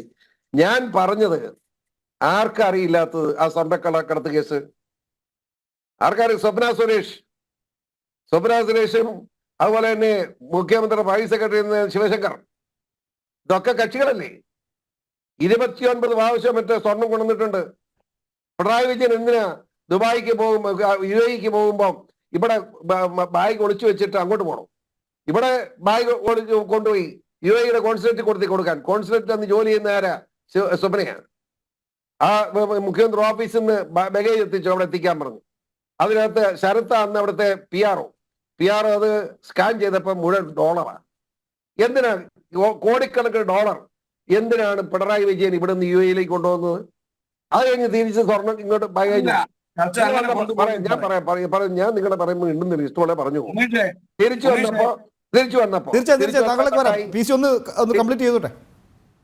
വന്നപ്പോ തിരിച്ച് പാക്കറ്റ് വന്നു, നോക്കിയപ്പോഴാ സ്വർണ്ണമാണ്. അത് എവിടെ കൊടുക്കാനാ പറഞ്ഞ്? മുഖ്യമന്ത്രി വീട്ടിൽ കൊണ്ട് കൊടുക്കാനാ പറഞ്ഞു. ഇതൊക്കെ മാന്യതയാവും. കേരളത്തിന്റെ ചരിത്രത്തിൽ പോലെ കൊള്ളക്കാരനെ അയാൾ മുഖ്യമന്ത്രി ആയിട്ടുണ്ടോ? യാതൊരു സംശയം വേണ്ട. 1 മാസത്തിനകം, ഞാൻ പറയുന്നത് ശരിയാണെന്ന് തെളിയിക്കാം, 1 മാസത്തിനകം പിണറായി പ്രതിയാവും. ഒരു സംശയം വേണ്ട. എന്റെ ഒരു കണക്ക് ശരിയാണെങ്കിൽ ഈ 16-ാം തീയതിക്ക് മുമ്പ് പിണറായിയുടെ മകൾക്ക് നോട്ടീസ് ഉണ്ടാവും ഹൈക്കോടതിയുടെ, അല്ലെങ്കിൽ ഏതെങ്കിലും കോടതി നോട്ടീസ് ഉണ്ടാവും. അങ്ങനെയൊക്കെ തുടരാൻ കഴിയില്ല. അങ്ങനെ ഒരു കൊള്ള സർക്കാർ ഇവിടെ ഇരിക്കുക. ഇതിനെതിരെ ജനങ്ങൾ വർത്തമാനം പറയുമ്പോൾ ജനങ്ങൾ പ്രതികരിക്കും. വഴക്കുണ്ടാക്കിയിട്ട് കാര്യമുണ്ടോ? എന്തിനാ വഴക്കുണ്ടാക്കണം? ഏതായാലും ഞാൻ കൂടുതലൊന്നും പറയുന്നില്ല. ഈ ചർച്ചയിൽ വളരെ വ്യക്തമായിട്ട് പറയുന്നു, പോപ്പുലർ ഫ്രണ്ട് എന്ന് പറയുന്ന ഭീകര സംഘടനയ്ക്കെതിരായ വികാരം നിങ്ങളിൽ എല്ലാവർക്കും ഉണ്ടാകണം. അതിനകത്ത് രാഷ്ട്രീയവും മതവും ഒന്നും നോക്കണ്ട എന്നാണ് എൻ്റെ വ്യക്തമായ അഭിപ്രായം. ശ്രീ ബിജു, 2 കാര്യങ്ങളാണ്. ഒന്ന്, ഈ ഇന്നലെ തൃശ്ശൂരുണ്ടായ സംഭവം, അവിടെ പ്രധാനമന്ത്രി പങ്കെടുത്ത വേദിയിലേക്ക് ചാണകവെള്ളം തളിക്കാനെത്തിയ ഈ യൂത്ത് കോൺഗ്രസ് പ്രവർത്തകരെ അതിലേക്ക് കടത്തിവിട്ടത് പോലീസിലെ PFI ബന്ധമുള്ള ആളുകളാണ്. ചില ഉദ്യോഗസ്ഥർക്കെതിരെയൊക്കെ പ്രധാനമന്ത്രിക്കും ആഭ്യന്തരമന്ത്രിക്കും ഒക്കെ BJP പരാതി നൽകിയിട്ടുണ്ട്. സംസ്ഥാനത്തെ പോലീസിനുള്ളിലെ PFI ബന്ധം ഇത് ആദ്യമായി മുന്നോട്ട് വരുന്നൊരു ആരോപണമല്ല. അതൊന്ന്. 2, ഈ TN പ്രതാപനെതിരെ ഉയർന്നു വന്ന ആരോപണങ്ങൾ, അതിനോട് ഈ 2 കാര്യങ്ങളോട് താങ്കൾ എങ്ങനെ പ്രതികരിക്കും? പക്ഷേ ഞാൻ ചർച്ചയിലേക്ക് വരാം. താങ്കളുടെ ചോദ്യത്തിന് കൃത്യമായി മറുപടി തരാം.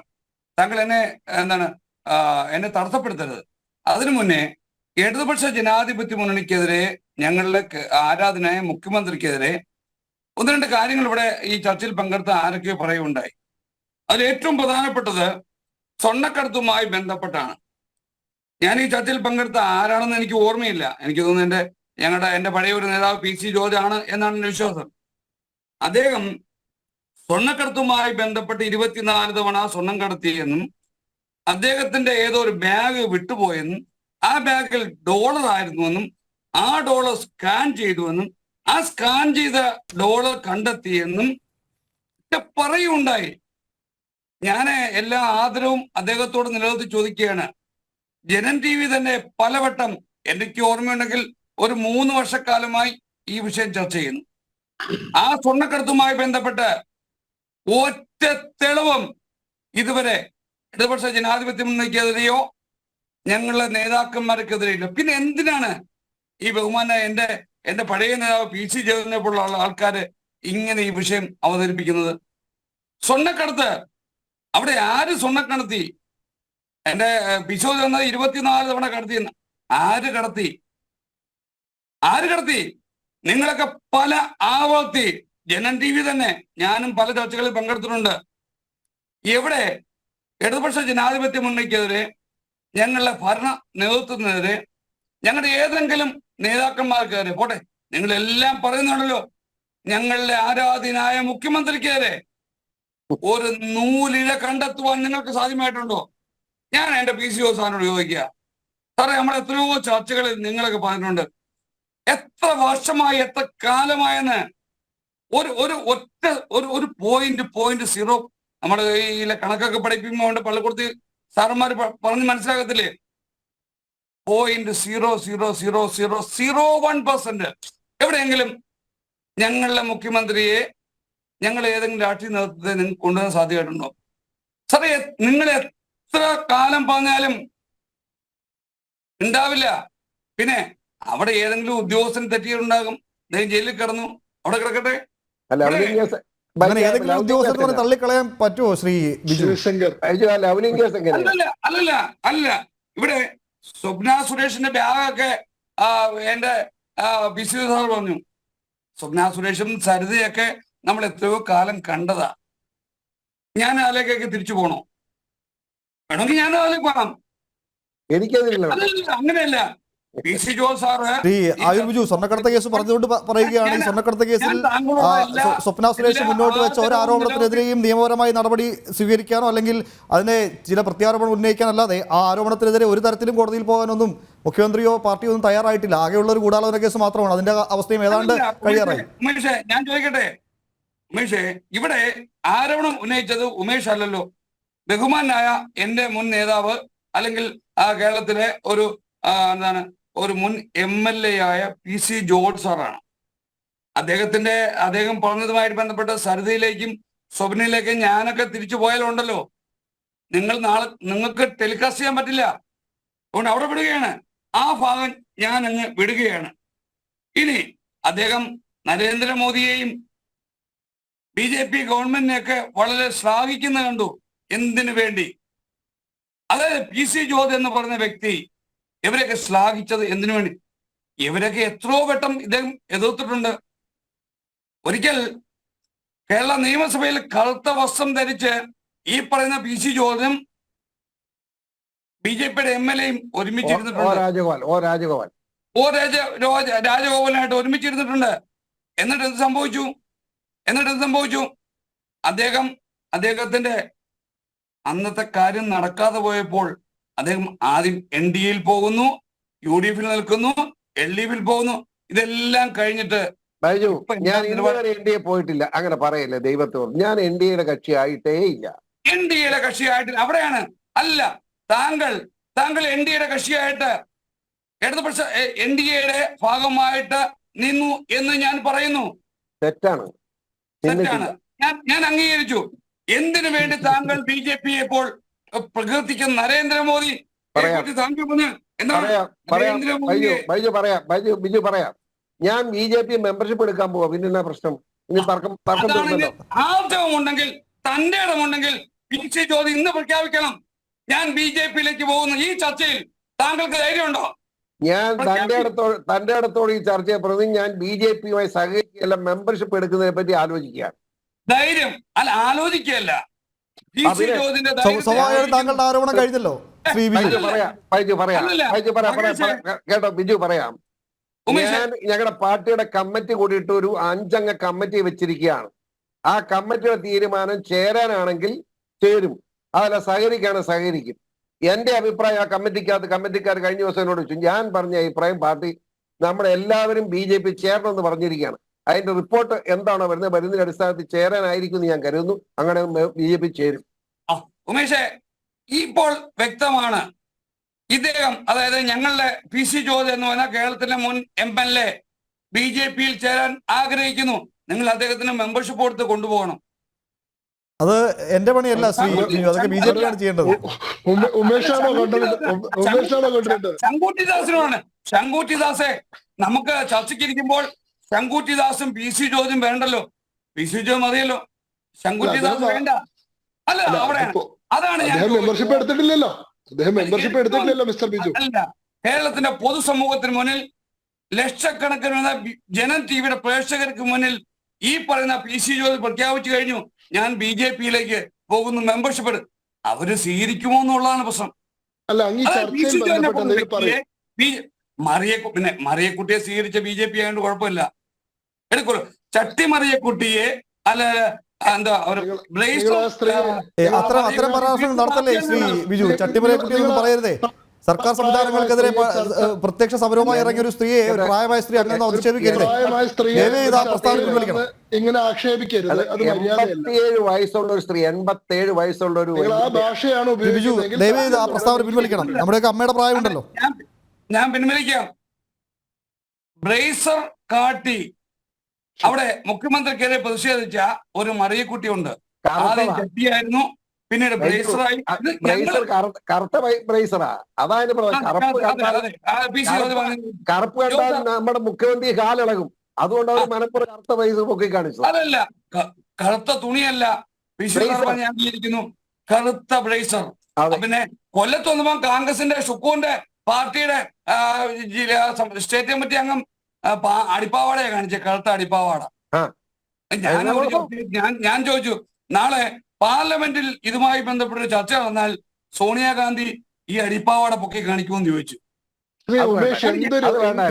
ബിജു, ഇത്തരം നിലവാരം കുറഞ്ഞ പരാമർശങ്ങളിലേക്ക് പോകാതെ നമുക്ക് ഒരു ചർച്ചയാണല്ലോ, ആളുകൾ കാണുന്നതല്ലേ. എന്റെ ഉമേഷെ, ആൾക്കാർ കാണണം, കണ്ടതല്ലേ, നിങ്ങൾ ഉൾപ്പെടെ ടെലികാസ്റ്റ് ചെയ്തതല്ലേ. കൊല്ലത്ത് അടിപ്പാവാട പൊക്കി കാണിച്ച, അടിപ്പാവാട ഉയർത്തി കാണിച്ച ബിന്ദു കൃഷ്ണനെ നിങ്ങൾ കണ്ടില്ലേ? കോൺഗ്രസിന്റെ നേതാക്കന്മാരെ.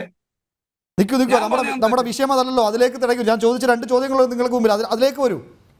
അല്ല, നിങ്ങൾ ചോദിച്ച വിഷയത്തിലേക്ക് ഞാൻ വരുന്നതിന് മുന്നേ ഇടതുപക്ഷ ജനാധിപത്യ മുന്നണിക്കെതിരെ ബഹുമാന്യനായ എന്റെ PC ജോർജ്, ഈ പറയുന്ന ശങ്കുട്ടിദാസ്, ശങ്കുവൊക്കെ ഒരു 1/2 മണിക്കൂർ നേരം സംസാരിച്ചു. ഞാൻ ചോദിക്കട്ടെ, ഇടതുപക്ഷ ജനാധിപത്യ മുന്നണി ഗവൺമെന്റ് ഈ കേരളത്തിൽ ഭരണം നടത്തുന്നു. നിങ്ങൾ ഈ പറയുന്ന ഞങ്ങൾ ചർച്ചയിൽ തുടങ്ങിയത് പ്രതാപനാണ്. ഈ പ്രതാപൻ എന്ത് ഏക്കോ പൂക്കോ? പ്രതാപൻ എന്താണ്? ഒരു ഏക്കോ ഇല്ല, പൂക്കോ ഇല്ലെന്നേ. 5 എന്താണ് കടവെട്ടി എന്ന് പറയുന്ന പോലെ. അതുപോലെ പോത്തിനെന്ത് ഏത്തവാഴ എന്ന് പറയാനുള്ള ഈ പറയുന്ന പ്രതാപന് അദ്ദേഹം ധൈര്യമില്ല തൃശ്ശൂരിൽ മത്സരിക്കാൻ. അയാള് നേരത്തെ ശങ്കുട്ടി പറഞ്ഞ പോലെ ഞാൻ അംഗീകരിക്കുന്നു. ആ നിയോജക മണ്ഡലത്തിൽ, ആ പാർലമെന്റ് മണ്ഡലത്തിൽ നയാ പൈസയുടെ ഇത് നടത്തുവാൻ, വികസനം നടത്താൻ അദ്ദേഹത്തിന് ആയിട്ടില്ല. പിന്നെ അതിന്റെ കൂടെ ശംഖു പറഞ്ഞൊരു കാര്യത്തിൽ ഞാൻ എതിർക്കുകയാണ്. നമ്മുടെ സുരേഷ് ഗോപി അവിടെ എന്തൊക്കെയോ ഒലത്തിയെന്ന് പറഞ്ഞു. എന്താണ് സാർ ഒലത്തിയത്? നിങ്ങൾ എന്ത് ഭാഷയിലാണ് ഇത്തരം പരാമർശങ്ങൾ നടത്താതെ മാന്യമായി സംസാരിച്ചുകൂടെ? ഇത്തരം പരാമർശങ്ങളിലൂടെ പോകാതെ. അല്ലല്ല, കുറച്ചുകൂടി മര്യാദയ്ക്ക് നിങ്ങൾക്ക് പറഞ്ഞുകൂടെ? എന്താണ് മര്യാദ? ശങ്കുട്ടിദാസ് പറഞ്ഞില്ലേ സുരേഷ് ഗോപി അവിടെ എന്തൊക്കെയോ നടത്തിയെന്ന് പറഞ്ഞു. എന്ത് നടത്തി? തൃശ്ശൂർ മണ്ഡലത്തിൽ സുരേഷ് ഗോപി നടത്തിയ ഒരു എന്താണ്, അല്ലെങ്കിൽ 1000 കോടി രൂപയുടെ, അത് ഞാൻ ചർച്ചയിലാണ്, 1/2 മണിക്കൂർ വിളിക്കാം. 1000 കോടി രൂപയുടെ 1000 കോടി രൂപ ഒരു MP-ക്ക് അനുവദിക്കുന്നില്ലല്ലോ. 500 കോടി രൂപയുടെ 100 കോടി രൂപയുടെ ഒരു പ്രോജക്ട് സുരേഷ് ഗോപി അവിടെ പോയി. ശ്രീ ആയുർവേദ, താങ്കൾക്കും ഒപ്പം AM ഷുക്കൂറിനും ഒക്കെ BJP-യുടെ മറുപടി ഉണ്ട്. അതിലേക്ക് മടങ്ങിയെത്താൻ മുമ്പ് ഒരു ഇടവേള വളരെ അനിവാര്യമാണ്. ഇടവേളയ്ക്ക് ശേഷം വളരെ വേഗം മടങ്ങിയെത്താം.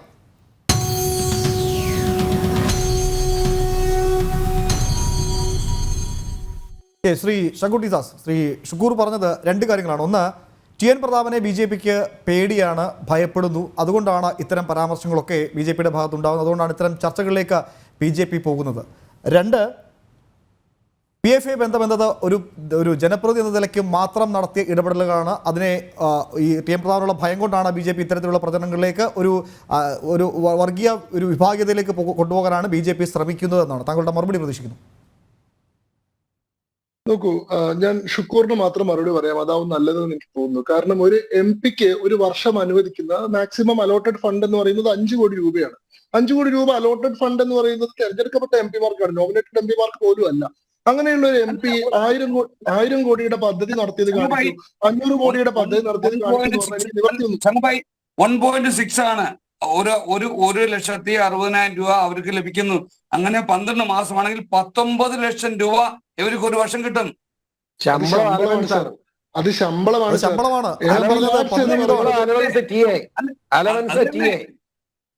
ഈ പറയുന്ന എം പി ലാഡ്സ് എന്ന് പറയുന്നത്, അതായത് ലോക്കൽ ഏരിയ ഡെവലപ്മെന്റിന് വേണ്ടിയിട്ട് എം പിമാർക്ക് കിട്ടുന്നത് 5 കോടി രൂപയാണ്. ആ 5 കോടി രൂപ വെച്ചിട്ട് 500 കോടി രൂപയുടെ വികസന പ്രവർത്തനം നടത്താൻ സാധിക്കുമോ? നേരെ തിരിച്ച്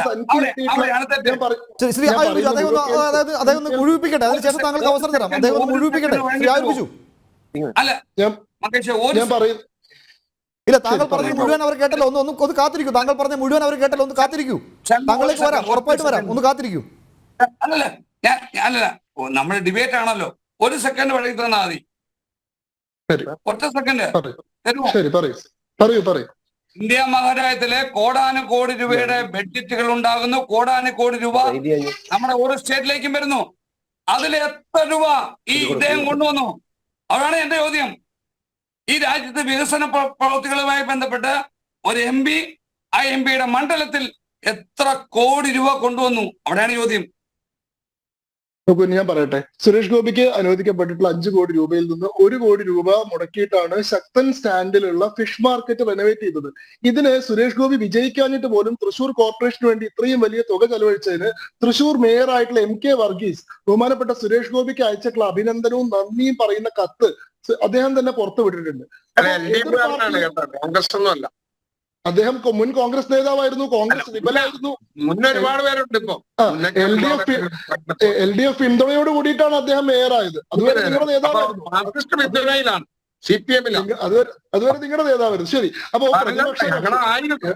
സമ്മതിച്ചു. അപ്പൊ ഇടതുപക്ഷമാണെങ്കിലും ഇടതുപക്ഷമാണെങ്കിലും വലതുപക്ഷമാണെങ്കിലും അംഗീകരിക്കുന്ന മട്ടിലുള്ള പ്രവർത്തനങ്ങൾ സുരേഷ് ഗോപി ചെയ്തിട്ടുണ്ട്. പിന്നെ തൃശൂർ ജില്ലയുമായി ബന്ധപ്പെട്ട ഏറ്റവും വലിയ ബേണിംഗ് ഇഷ്യൂ ആയിരുന്ന സഹകരണ ബാങ്ക് പ്രതിസന്ധിയിൽ നിക്ഷേപകരുടെ പണം മടക്കി കിട്ടാൻ വേണ്ടി മുന്നിൽ നിന്നുകൊണ്ട് ആ പ്രതിഷേധത്തെ നയിച്ചിട്ടുള്ള ആള്, കരുവന്നൂരില് ജനങ്ങളെ അടിനിരത്തിക്കൊണ്ട് മാർച്ച് നടത്തിയിട്ടുള്ള ആൾ സുരേഷ് ഗോപിയാണ്. ഇങ്ങനെ തൃശൂർ ജില്ലയിൽ നിരന്തരമായിട്ടുള്ള ഇടപെടൽ സുരേഷ് ഗോപി നടത്തിയിട്ടുണ്ട്. അങ്ങയുടെ ചോദ്യത്തിന് ഞാൻ ഉത്തരം പറഞ്ഞു എന്നാണ് ഞാൻ കരുതുന്നത്.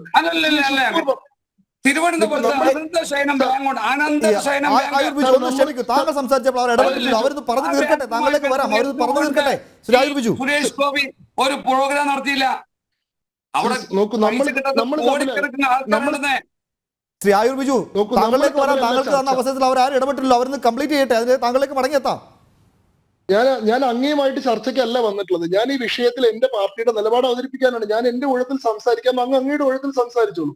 ഞാൻ ശ്രീ ഷുക്കൂർ പറഞ്ഞിട്ടുള്ള കാര്യങ്ങൾക്ക് മറുപടി പറയാമെന്ന് വിചാരിക്കുന്നു. കാരണം അദ്ദേഹം പറഞ്ഞത് മദനിക്ക് വേണ്ടി ഞങ്ങൾ എല്ലാവരും നിരാഹാരം കിടന്നിട്ടുണ്ട്. എന്താണ് മദനിയുടെ പ്രവർത്തികളെ, അതായത് ഇവരുടെ ഒരു വലിയ വിചിത്രമായിട്ടുള്ള നിലപാടാണ്. ഇവർ മദനിക്ക് വേണ്ടി നിരാഹാരം കിടക്കും, മദനിയുടെ മോചനത്തിന് വേണ്ടി ആവശ്യപ്പെടും. പക്ഷെ ഇവര് മദനിയുടെ നിലപാടിനോട് യോജിക്കുന്നില്ല. ഇവര് സിദ്ദിഖാപ്പന്റെ മോചനത്തിന് വേണ്ടി ആവശ്യപ്പെടും, പ്രധാനമന്ത്രിക്ക് കത്തയക്കും, അതിനുവേണ്ടി കേസ് നടത്തും. പക്ഷെ ഇവര് സിദ്ദിഖാപ്പന്റെ ആശയത്തോട് ഇവര് യോജിക്കുന്നില്ല. ഇവര് PFIയുടെ എന്താ പറയാ മുഖപത്രത്തിന്റെ പ്രസിദ്ധീകരണം നടത്തും, അതിന്റെ ആദ്യ വരിക്കാരാവും. പക്ഷെ ഇവര് PFIയോട് യോജിക്കുന്നില്ല. നിങ്ങളുടെ വിയോജിപ്പ് നിങ്ങൾ എവിടെയാണ് കാണിക്കുന്നത്? നിങ്ങൾ ഇവരുടെ എല്ലാ ക്രിമിനൽ കേസിലും ഇവർക്ക് വക്കാലത്ത് എടുത്തുകൊണ്ട് വരുന്നു. നിങ്ങൾ ഇവർക്ക് വേണ്ടി കോടതിയിൽ പോകുന്നു. നിങ്ങൾ ഇവർക്ക് വേണ്ടി നിയമസഭയിൽ പ്രമേയം അവതരിപ്പിക്കുന്നു. നിങ്ങൾ ഇവർക്ക് വേണ്ടി നിരാഹാരം കിടക്കുന്നു. പിന്നെ ചർച്ചയിൽ വന്നിട്ട് ഞങ്ങൾ ഇവരോട് ആശയപരമായിട്ട് യോജിക്കുന്നില്ലെന്ന് പറയുന്നതിൽ എന്തർത്ഥമുള്ളത്? ശ്രീമാൻ ഷുക്കൂർ, അങ്ങയുടെ പാർട്ടിയുടെ ഒരു നേതാവ് RSSന്റെ മുഖവാരികയായിട്ടുള്ള കേസരി വരുത്തുകയും കേസരി സ്വീകരിക്കുന്ന ഒരു ചിത്രം ഫേസ്ബുക്കിൽ പോസ്റ്റ് ചെയ്യുകയും ചെയ്താൽ നാളെ അദ്ദേഹത്തിന് RSS ബന്ധമുണ്ട് എന്ന് നിങ്ങൾ ന്യായമായിട്ട് ആരോപിക്കില്ലേ? അതോ അദ്ദേഹത്തിന് RSS ബന്ധമില്ല, ഒരു വാരിക വരുത്തുക മാത്രമാണ് എന്ന് നിങ്ങൾ പറയൂ? TN പ്രതാപൻ, SDPI നേതാക്കന്മാർ, SDPIയുടെ ക്രിമിനലുകൾ ഒരു യൂത്ത് കോൺഗ്രസ് നേതാവിനെ കൊലപ്പെടുത്തിയതിന് മാസങ്ങൾക്ക് ശേഷം SDPIക്കാരെ തന്റെ വീട്ടിലേക്ക് വിളിച്ചു വരുത്തി അവരുടെ PFIയുടെ ജില്ലാ പ്രസിഡന്റിൽ നിന്ന് അവരുടെ മുഖപത്രം സ്വീകരിക്കുകയാണ്, വരിക്കാരനാവുകയാണ്. അത് ഒരു സന്ദേശ മൂല്യമുണ്ട്. എന്തിനാണ് ഇത്ര ആളുകളെ കൊണ്ട് ഇത് വരിക്കാരാവുന്നതിന്റെ ചിത്രം പ്രസിദ്ധീകരിക്കുന്ന കൂടുതൽ ആളുകളെ കൊണ്ട് അത് വരിക്കാരനാക്കുന്നത്. അപ്പോ PFIയുടെ ആശയം പ്രചരിപ്പിക്കാൻ വേണ്ടി സ്വയം ഒരു ഉപാധിയായിട്ട് മാറി നിൽക്കുന്നു എന്നാണ്. രണ്ട്, അങ്ങ് പറയുന്നത് ഞാൻ യൂസഫ് അലി ഭീകരവാദിയാണ് തീവ്രവാദിയാണെന്ന് പറഞ്ഞിട്ട് അങ്ങന്റെ വാക്കുകളെ ദയവായിട്ട് വളച്ചൊടിക്കരുത്. ഞാൻ പറഞ്ഞത് TN പ്രതാപന്റെ സാമ്പത്തിക സ്ഥിതിയെ സംബന്ധിച്ച് സൂചിപ്പിക്കാനാണ്. TN പ്രതാപൻ എപ്പോഴും ഞാൻ വളരെ അതിദരിദ്രനാണ്, ഞാൻ വളരെ പിന്നോക്കാവസ്ഥയിൽ നിന്ന് വന്ന ആളാണ് എന്നൊക്കെ പറയാറുണ്ട്. നിങ്ങൾ PC ജോർജ് തന്നെ ഈ ചർച്ചയിൽ പറഞ്ഞ പോലെ 10 കൊല്ലം MP ആയിരുന്ന ഒരാൾക്ക് പറയാൻ കഴിയുന്ന വാദമല്ല. കാരണം ഏതാണ്ട് മാസം 2 ലക്ഷം രൂപ ശമ്പളമായി തന്നെ കൈപ്പറ്റുന്ന ആളുകൾ ഇപ്പോഴും ദാരിദ്ര്യം പറഞ്ഞുകൊണ്ടിരിക്കുകയാണ്. ഇനി അദ്ദേഹം ഈ സുപ്രീം കോടതിയിലെ പ്രമുഖരായിട്ടുള്ള അഭിഭാഷകരെ നിരത്തിക്കൊണ്ട് കോൺഗ്രസിന് വേണ്ടിയിട്ടല്ല കേസ് നടത്തുന്നത്. ഈ പറഞ്ഞ 2 കേസുകളിലും സുപ്രീം കോടതിയിലെ പ്രമുഖരായിട്ടുള്ള അഭിഭാഷകരെ നിരത്തിക്കൊണ്ട് അദ്ദേഹം കേസ് വാദിക്കുന്നത് സ്വന്തം കപ്പാസിറ്റിയിലാണ്. TN Prathapan versus union of India എന്നാണ് കേസ്. അതിന്റെ സാമ്പത്തിക സ്ഥിതി ഇദ്ദേഹത്തിന് എങ്ങനെ ഉണ്ടായെന്നാണ് ഞാൻ ചോദിച്ചത്. കാരണം ഇദ്ദേഹം സ്വന്തം മകളുടെ പഠനത്തിന് വേണ്ടി യൂസഫ് അലിയിൽ നിന്ന് സഹായം സ്വീകരിച്ചിട്ടുള്ള ആളാണ്. അത് സ്വീകരിച്ചത് ശരിയാണോ തെറ്റാണോ ആസ് എ പോളിസി ക്വസ്റ്റ്യൻ ഞാൻ പറയും തെറ്റാണ്. ഒരു രാഷ്ട്രീയ നേതാവ്, ഒരു MP ആയിട്ടുള്ള ഒരാള് ഒരു കോർപ്പറേറ്റ് മുതലാളിയിൽ നിന്ന് ഒരു ലൈഫ് ടൈം ആയിട്ടുള്ള ഒരു സേവനം സ്വീകരിച്ചു കഴിഞ്ഞാൽ നാളെ അദ്ദേഹം ഉൾപ്പെട്ടിട്ടുള്ള ഒരു വിഷയത്തിൽ ഇദ്ദേഹത്തിന് ഒബ്ജക്റ്റീവായിട്ടൊരു നിലപാടെടുക്കാൻ സാധിക്കില്ല. നാളെ യൂസഫ് അലി ഉൾപ്പെട്ടിട്ടുള്ള ഒരു വിഷയത്തിൽ ഒരു MP എന്നുള്ള രീതിയിൽ ജനങ്ങൾക്ക് വേണ്ടി നിലകൊള്ളാൻ സാധിക്കില്ല. അദ്ദേഹത്തിന്റെ മുൻപെയുള്ള കടം, അദ്ദേഹത്തിന്റെ പ്രതിബദ്ധത അങ്ങോട്ട് സ്റ്റാൻഡ് ആയിരിക്കും. അപ്പോ അവിടെ കോംപ്രമൈസ് വരും, കോൺഫ്ലിക്ട് ഓഫ് ഇൻട്രസ്റ്റ് വരും. അതുകൊണ്ട് ധാർമ്മികമായിട്ട് അത് ശരിയാണെന്ന് എനിക്ക് അഭിപ്രായമില്ല. വ്യക്തിപരമായിട്ട് അദ്ദേഹത്തിന്റെ തീരുമാനമാവാം. വ്യക്തിപരമായിട്ട് ആ തീരുമാനത്തിന് പിന്നിൽ എന്തെങ്കിലും മതപരമായിട്ടുള്ള പ്രചോദനം ഉണ്ടെന്ന് ഞാൻ പറഞ്ഞിട്ടില്ല. ഞാനത് സാമ്പത്തിക സ്രോതസ്സുമായി ബന്ധപ്പെട്ട വിഷയത്തിലാണ് സൂചിപ്പിച്ചിട്ടുള്ളത്. മൂന്നാമത്തെ ഏറ്റവും പ്രധാനപ്പെട്ട വിഷയം നിങ്ങൾ ഇവിടെ പറയാൻ ശ്രമിക്കുന്നത് എന്താണ്, BJP TN പ്രതാപനെ ഭയക്കുകയാണ്, അതുകൊണ്ട് TN പ്രതാപനെതിരെ ഞങ്ങൾ വ്യാജമായിട്ടുള്ള ആരോപണങ്ങൾ ഉന്നയിക്കുന്നു, TN പ്രതാപൻ മത്സരിക്കുന്നില്ലെന്ന് ഞങ്ങൾ തന്നെ പറയുന്നു. നിങ്ങൾ ഇന്നിപ്പോ ഈ ചർച്ചയിൽ ഇരിക്കുമ്പോൾ തന്നെ നിങ്ങൾ യൂട്യൂബ് എടുത്തിട്ട് ഇനി മത്സരിക്കാനില്ല പ്രതാപൻ എന്ന് സെർച്ച് ചെയ്ത് നോക്കൂ. TN പ്രതാപൻ അദ്ദേഹത്തിന്റെ വായ കൊണ്ട് പറയുന്നത് നിങ്ങൾക്ക് കേൾക്കാം. ഏഷ്യാനെറ്റിന്റെ അഭിമുഖമാണ്. രാവിലെ പ്രഭാത സവാരിക്കിടയിൽ വരുന്ന റിപ്പോർട്ടറോട് TN പ്രതാപൻ നേരിട്ട് സംസാരിക്കുകയാണ്. എനിക്ക് ജനങ്ങളെ കൂടുതൽ സേവിക്കാനും സഹായിക്കാനും അവരോട് സഹകരിക്കാനും ഒക്കെ കഴിഞ്ഞത് ഒരു MLA ആയിരിക്കുമ്പോഴാണ്, ഒരു MP ആയിരിക്കുമ്പോൾ എനിക്ക് അതിന് സാധിക്കുന്നില്ല. അതുകൊണ്ട് എനിക്ക് അടുത്ത വട്ടം ഇനി ലോക്സഭയിലേക്ക് പോകണം എന്ന് ആഗ്രഹമില്ല. ഞാൻ സംസ്ഥാന രാഷ്ട്രീയത്തിൽ തുടരാനാണ്. പാർട്ടി അനുവദിക്കുമെങ്കിൽ എന്റെ പിൻഗാമിയെ ഞാൻ തന്നെ നിർദ്ദേശിക്കാം. എന്റെ മനസ്സിൽ നല്ലൊരാളുണ്ട്, പാർട്ടി അനുവദിക്കുമെങ്കിൽ ഞാനത് പറയാമെന്ന് TN പ്രതാപൻ തന്നെ ജനുവരി 10-ാം തീയതി 2023 പറയുന്ന വീഡിയോ അങ്ങേക്ക് കിട്ടും. 2023 മെയ് മാസം 10-ാം തീയതി KPCCയുടെ നേതൃയോഗത്തിൽ TN പ്രതാപൻ ഇത് ആവർത്തിച്ചത് നിങ്ങൾക്ക് കാണാൻ സാധിക്കും. 2023 സെപ്റ്റംബറിൽ ഇതേ വിഷയം TN പ്രതാപൻ ആവർത്തിച്ചത് നിങ്ങൾക്ക് കാണാൻ പറ്റും. TN പ്രതാപൻ എപ്പോഴാണ് തൃശ്ശൂരിലേക്ക് പ്രചരണത്തിന് വന്നത്? TN പ്രതാപൻ തൃശ്ശൂരിൽ പ്രചരണത്തിന് വന്നത് 2023 നവംബർ മാസത്തിലാണ്. ഡിസംബർ ആയപ്പോഴാണ് ഈ ഇലക്ഷൻ ഗിയറിലേക്ക് വന്നത്. ഈ 4.5 കൊല്ലവും അദ്ദേഹം ഈ കാര്യത്തെ പറ്റി ചിന്തിച്ചിട്ടില്ലെന്ന് മാത്രമല്ല ഇനി അങ്ങോട്ട് മത്സരിക്കാനില്ലെന്നുള്ള നിലപാടിലായിരുന്നു. അതിന് കൃത്യമായിട്ടുള്ള കാരണമുണ്ട്. കാരണം TN പ്രതാപനെ പോലെയുള്ള ആളുകൾക്ക് ഡൽഹിയിൽ പോയി കഴിഞ്ഞാൽ എന്തും നടന്നിരുന്ന ഒരു കാലം കഴിഞ്ഞുപോയി. 2014 UPA ഭരിച്ചിരുന്ന കാലം വരെ കേരളത്തിൽ നിന്നുള്ള MP ഡൽഹിയിൽ പോയി കഴിഞ്ഞാൽ രാജാവായിരുന്നു. കാരണം പാർട്ടിക്ക് ഭരണമുള്ള സമയമാണ്, അവർക്ക് എല്ലാ അധികാരങ്ങളും എല്ലാ പത്രാസുകളും ഉണ്ടായിരുന്നു. ഞാൻ ഡൽഹി പഠിക്കുന്ന സമയത്ത് E അഹമ്മദ് കേന്ദ്രമന്ത്രിയാണ്. അന്ന് മലപ്പുറത്ത് നിന്ന് ഒരു മുസ്ലിം ലീഗുകാരൻ ഡൽഹിയിൽ വന്നു കഴിഞ്ഞാൽ അയാൾക്ക് എന്ത് സാധിക്കും? കാരണം അത്രയും വലിയ ഹൈ ലെവൽ കോൺടാക്ട്സ് ആണ്. പക്ഷെ ഇപ്പൊ അങ്ങനെയല്ല. ഇപ്പൊ ഇവർക്കൊന്നും ഡൽഹി പോയിട്ട് ഒന്നും ചെയ്യാനില്ല. ഒന്ന്, ഇവർക്ക് ഭാഷ അറിയില്ല. 2, ഇവർക്ക് പാർലമെന്റിൽ മികച്ച പെർഫോമൻസ് ഇല്ല. 3, അധികാരത്തിന്റെ ഇടനാഴികളുമായിട്ടൊന്നും ഇവർക്ക് യാതൊരു ബന്ധമില്ല. ഇവരെ ആലോചിക്കുന്നത് നമ്മൾ എന്തിനാ ഹിന്ദി അറിയാണ്ട് ഭാഷ അറിയേണ്ടി തണുപ്പത്തിൽ ഡൽഹി പോയി കിടക്കുന്നത്? ഇതേ സമയത്ത് കേരളത്തിലെ ഒരു MLA ആണെങ്കിൽ രാജാവിനെ പോലെ ജീവിക്കാലോ എന്നാ. അതുകൊണ്ട് കോൺഗ്രസിലെ 6 MP-മാരാണ് ഞങ്ങൾ ഇനി മത്സരിക്കാനില്ല എന്ന് പറഞ്ഞത്. TN പ്രതാപൻ മാത്രമല്ല, K മുരളീധരൻ ഇനി മത്സരിക്കാനില്ല എന്ന് പറയുന്നുണ്ടല്ലോ, ശശി തരൂർ ഇനി മത്സരിക്കാനില്ല എന്ന് പറയുന്നുണ്ടല്ലോ. ഇങ്ങനെ കേരളത്തിൽ എന്തെങ്കിലും സാധ്യതയുള്ള എല്ലാ നേതാക്കന്മാരും ഞങ്ങൾ ഇനി ഡൽഹിയിലേക്ക് ഇല്ല എന്ന് പറയുന്നു. പക്ഷെ പാർട്ടിയുടെ കമ്പൽഷൻ കൊണ്ട് നിങ്ങൾ അവരെയൊക്കെ മത്സരിക്കാൻ നിർബന്ധിതരാക്കുന്നു. എന്നിട്ട് നിങ്ങൾ പറയണോ അവരെ ഞങ്ങൾക്ക് ഭയമാണെന്ന്. അവർ ഓൾറെഡി ഭയന്നിരിക്കുകയാണ്. ഭയം കൊണ്ട് ഞങ്ങൾ ഇനി മത്സരിക്കില്ലെന്ന് പറയുകയാണ്. TN പ്രതാപന്റെ തന്നെ 2019 മെയ് 15-ാം തീയതിയിലെ ഇന്ത്യൻ എക്സ്പ്രസും ഹിന്ദുവും റിപ്പോർട്ട് ചെയ്ത TN Prathapan fears a backlash from Suresh Gopi എന്ന് പറയുന്ന വാർത്ത നിങ്ങൾക്ക് കാണാൻ സാധിക്കും. അപ്പോ BJPക്ക് ഇവിടെ യാതൊരു ഭയവുമില്ല. BJPക്ക് വേണ്ടിയിട്ടുള്ള കളം കഴിഞ്ഞ 5 വർഷം കൊണ്ട് TN പ്രതാപനും കോൺഗ്രസും ഇടതുപക്ഷവും ഒക്കെ കൂടി തന്നെ ഒരുക്കി തന്നിട്ടുണ്ട്. അവിടെ കരുവന്നൂരാണെങ്കിലും അതല്ലെങ്കിൽ TN പ്രതാപന്റെ അഭാവമാണെങ്കിലും ഈ പറയുന്ന പോപ്പുലർ ഫ്രണ്ടുമായിട്ടുള്ള ബന്ധമാണെങ്കിലും തൃശ്ശൂർ പൂരം അട്ടിമറിക്കാൻ നിങ്ങൾ നടത്തിയിട്ടുള്ള സംയുക്തമായിട്ടുള്ള ശ്രമമാണെങ്കിലും ഇതൊക്കെ കൊണ്ട് തന്നെ സുരേഷ് ഗോപിയെ പോലൊരു നേതാവിനെ തൃശ്ശൂർ ആഗ്രഹിക്കുന്നുണ്ട്. തൃശ്ശൂരിലേക്ക് സുരേഷ് ഗോപിക്ക് സ്വാഭാവികമായിട്ടുള്ള റെഡ് കാർപ്പറ്റ് വെൽക്കം ഉണ്ട്. അതിന്റെ ഏറ്റവും ഗംഭീരമായിട്ടുള്ള പ്രചരണോദ്ഘാടനം ശ്രീമാൻ നരേന്ദ്രമോദിയുടെ റോഡ് ഷോയിൽ സുരേഷ് ഗോപിയെ കൂടി കൊണ്ടുപോയതിൽ ഇവിടെ ആരംഭിച്ചു കഴിഞ്ഞിട്ടുണ്ട്. BJPക്ക് തൃശ്ശൂരിൽ ഇനി ആരെയും ഭയക്കാനില്ല. TN പ്രതാപൻ എന്താണ് ഇത്തരത്തിലുള്ള ഗിമ്മിക്കുകൾ കൊണ്ട് ഈ ചാണകവെള്ളം തെറിപ്പിക്കുക, യൂത്ത് കോൺഗ്രസ്സുകാരെ വിട്ട് പ്രധാനമന്ത്രി ആക്ഷേപിക്കുക, സുരേഷ് ഗോപിക്കെതിരെ ലജ്ജാകരമായിട്ടുള്ള ആരോപണങ്ങൾ ഉന്നയിക്കുക, ഇത്തരം പരിപാടികൾ കൊണ്ട് അദ്ദേഹത്തിന്റെ നില കൂടുതൽ പരിങ്ങളിലാവുകയുള്ളൂ എന്ന് നിങ്ങൾ മനസ്സിലാക്കി. ശ്രീ ഷുക്കൂർ, രണ്ട് കാര്യങ്ങളാണ്. ഒന്ന്, സുരേഷ് ഗോപിക്ക് ലഭിക്കുന്ന തൃശ്ശൂരിലെ സ്വീകാര്യത അത് ഭയപ്പെടുന്നത് കോൺഗ്രസിനെയാണ്, അതല്ലെങ്കിൽ TN പ്രതാപൻ ഉൾപ്പെടെയുള്ള കോൺഗ്രസ് നേതാക്കളെയാണെന്നാണ് BJPയുടെ പ്രധാനമായ ആരോപണം. പിന്നെ മറ്റൊന്ന്, ഈ നിരോധിക്കുന്നതിന് മുൻപും PFIയുടെ ഭീകരബന്ധമൊക്കെ മറന്നേക്ക് പലപ്പോഴും പുറത്തു വന്നതാണ്. അതിൻ്റെ ആശയപ്രചരണത്തിനായി പ്രസിദ്ധീകരിക്കുന്ന അവരുടെ പ്രസിദ്ധീകരണം, അതിൻ്റെ ഒരു പബ്ലിസിറ്റിക്ക് വേണ്ടി TN പ്രതാപൻ പങ്കെടുക്കുന്നത് ഒരു ജനപ്രതി എന്ന നിലയ്ക്ക് ആണ് എന്നതൊക്കെ അത്ര നിഷ്കളങ്കമായി ചിന്തിക്കാൻ കഴിയുമോ? ഒരു കാരണവശാലും നിങ്ങൾ ഈ പറയുന്നത് പോലെ നിരോധിക്കാനോ അതിന്റെ പ്രവർത്തനങ്ങളിലേക്ക് പോകാനോ ജനപ്രതിനിധികളായിട്ടുള്ളവരോ കോൺഗ്രസ് പ്രവർത്തകരായിട്ടുള്ളവരോ ആ രൂപത്തിൽ ചിന്തിക്കുന്ന ഞങ്ങൾ ആരും അതിന് പോയിട്ടില്ല. മദനിയുടെ വിഷയത്തിൽ ആ മദനിയുടെ പ്രവർത്തനങ്ങളുടെ എതിർപ്പും വിയോജിപ്പും രേഖപ്പെടുത്തുമ്പോൾ എന്നാൽ ബോധപൂർവമായി മദനിയുടെ മനുഷ്യാവകാശങ്ങളെ ലംഘിക്കുന്നു എന്ന് ഒരു ഭരണകൂടത്തിന്റെ ഭാഗത്തു നിന്നുണ്ടായാൽ അത് ചോദ്യം ചെയ്തു പോയിട്ടുണ്ട്. എന്നാൽ അവരുമായിട്ട് വേദി ചേർന്ന് മദനിയുടെ വേദിയിൽ പോയി സംസാരിക്കാനോ വിളിക്കാനോ ആ രൂപത്തിലേക്കുള്ള ഒരു പ്രവർത്തനത്തിനും കോൺഗ്രസ് പോയിട്ടില്ല. നിലപാടുണ്ട്. നിങ്ങൾ കേൾക്കൂ, ഞാൻ പറയട്ടെ. ഞാൻ പറയുന്നതിന് മുമ്പ് തടസ്സപ്പെടുത്താതെ ഞാൻ പറഞ്ഞു വന്നതല്ലേ ഉള്ളൂ. ഇവിടെ നിങ്ങൾ നോക്കൂ, തീവ്രവാദ സംഘടനയാണ് അല്ലെങ്കിൽ ആ രൂപത്തിലാണ് നിരോധിക്കപ്പെട്ടത് സംഘടനയായി വന്നതിനു ശേഷം SDPIയുടെയോ PFIയുടെയോ ഒരു പരിപാടിയിലും ഒരു കോൺഗ്രസ്സുകാരനും ഒരു ജനപ്രതിനിധി പോയിട്ടില്ല, പോവുകയുമില്ല. അത് ഞങ്ങളുടെ നിലപാടാണ്. ഇത് ഒരു കാലഘട്ടത്തിൽ RSSന്റെ കാര്യത്തിൽ നിലപാടെടുത്തപ്പോഴും അങ്ങനെ നിരോധിക്കപ്പെട്ടപ്പോഴും അല്ലെങ്കിൽ ജമാഅത്തെ ഇസ്ലാമിയെ നിയന്ത്രിക്കപ്പെട്ട ഘട്ടങ്ങളിലും ഞങ്ങളുടെ നിലപാടതാണ്. പക്ഷെ സ്വതന്ത്രമായി ജനാധിപത്യത്തിൽ അവരുടെ അവകാശമാണിത് എന്ന് പറയുമ്പോൾ സിദ്ദീഖ് കാപ്പനെയൊക്കെ അതിന്റെ രൂപത്തിൽ കാണുകയാണ്. അത്രാസിലെ പെൺകുട്ടിയുടെ കൊലപാതകവുമായി ഒരു മാധ്യമ പ്രവർത്തനത്തിന് അത് അവരുടെ അവകാശമാണ്, അവരുടെ സ്വാതന്ത്ര്യമാണ്. അതിനെ പോലും മറ്റൊരു രൂപത്തിൽ ചിത്രീകരിക്കുകയാണ്. ശങ്കുറ്റി ദാസേ,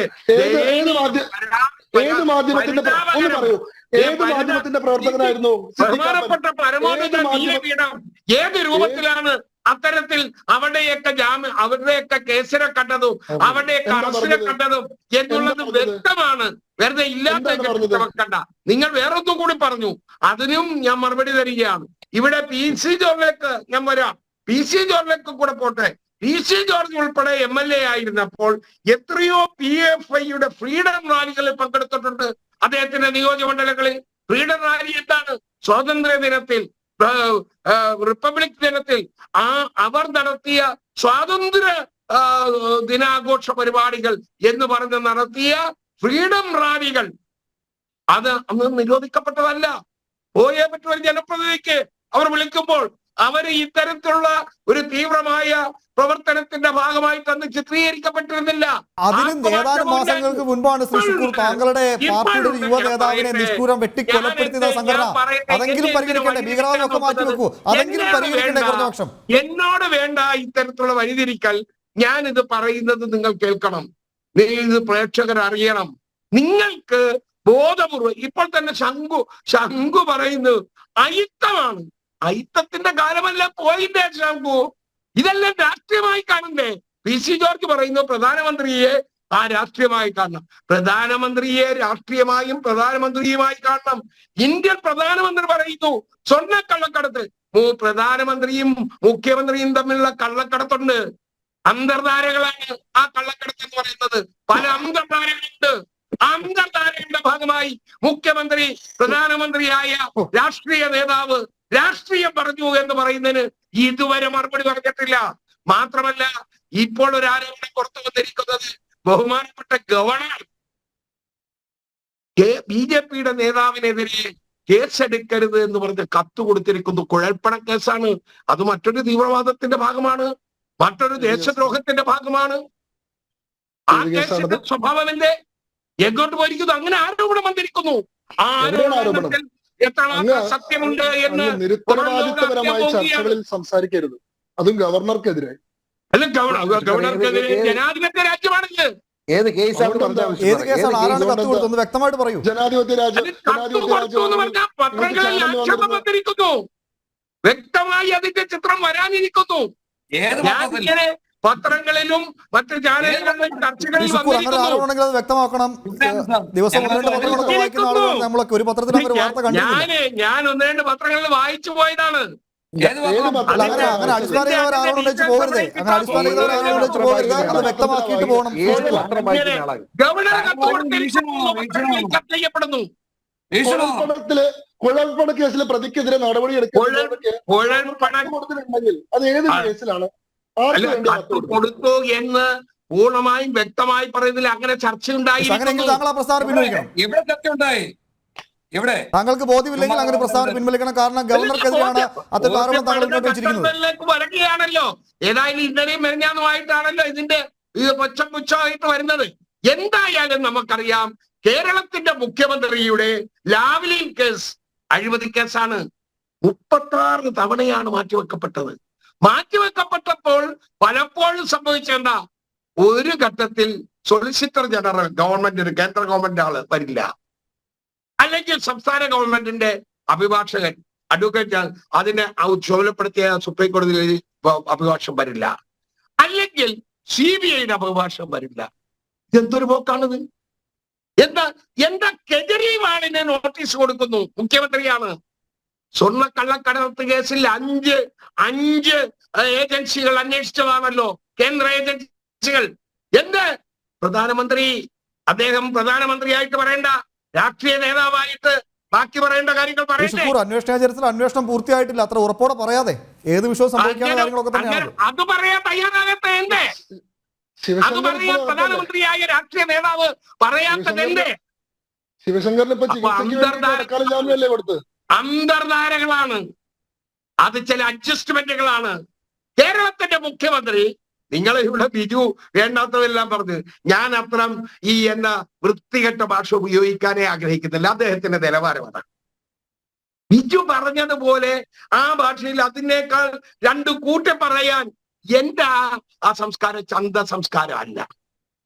എന്റെ സംസ്കാരം പരസ്പരം വ്യക്തിപരമായ അത്തരം പരാമർശങ്ങളിൽ കടക്കരുത്.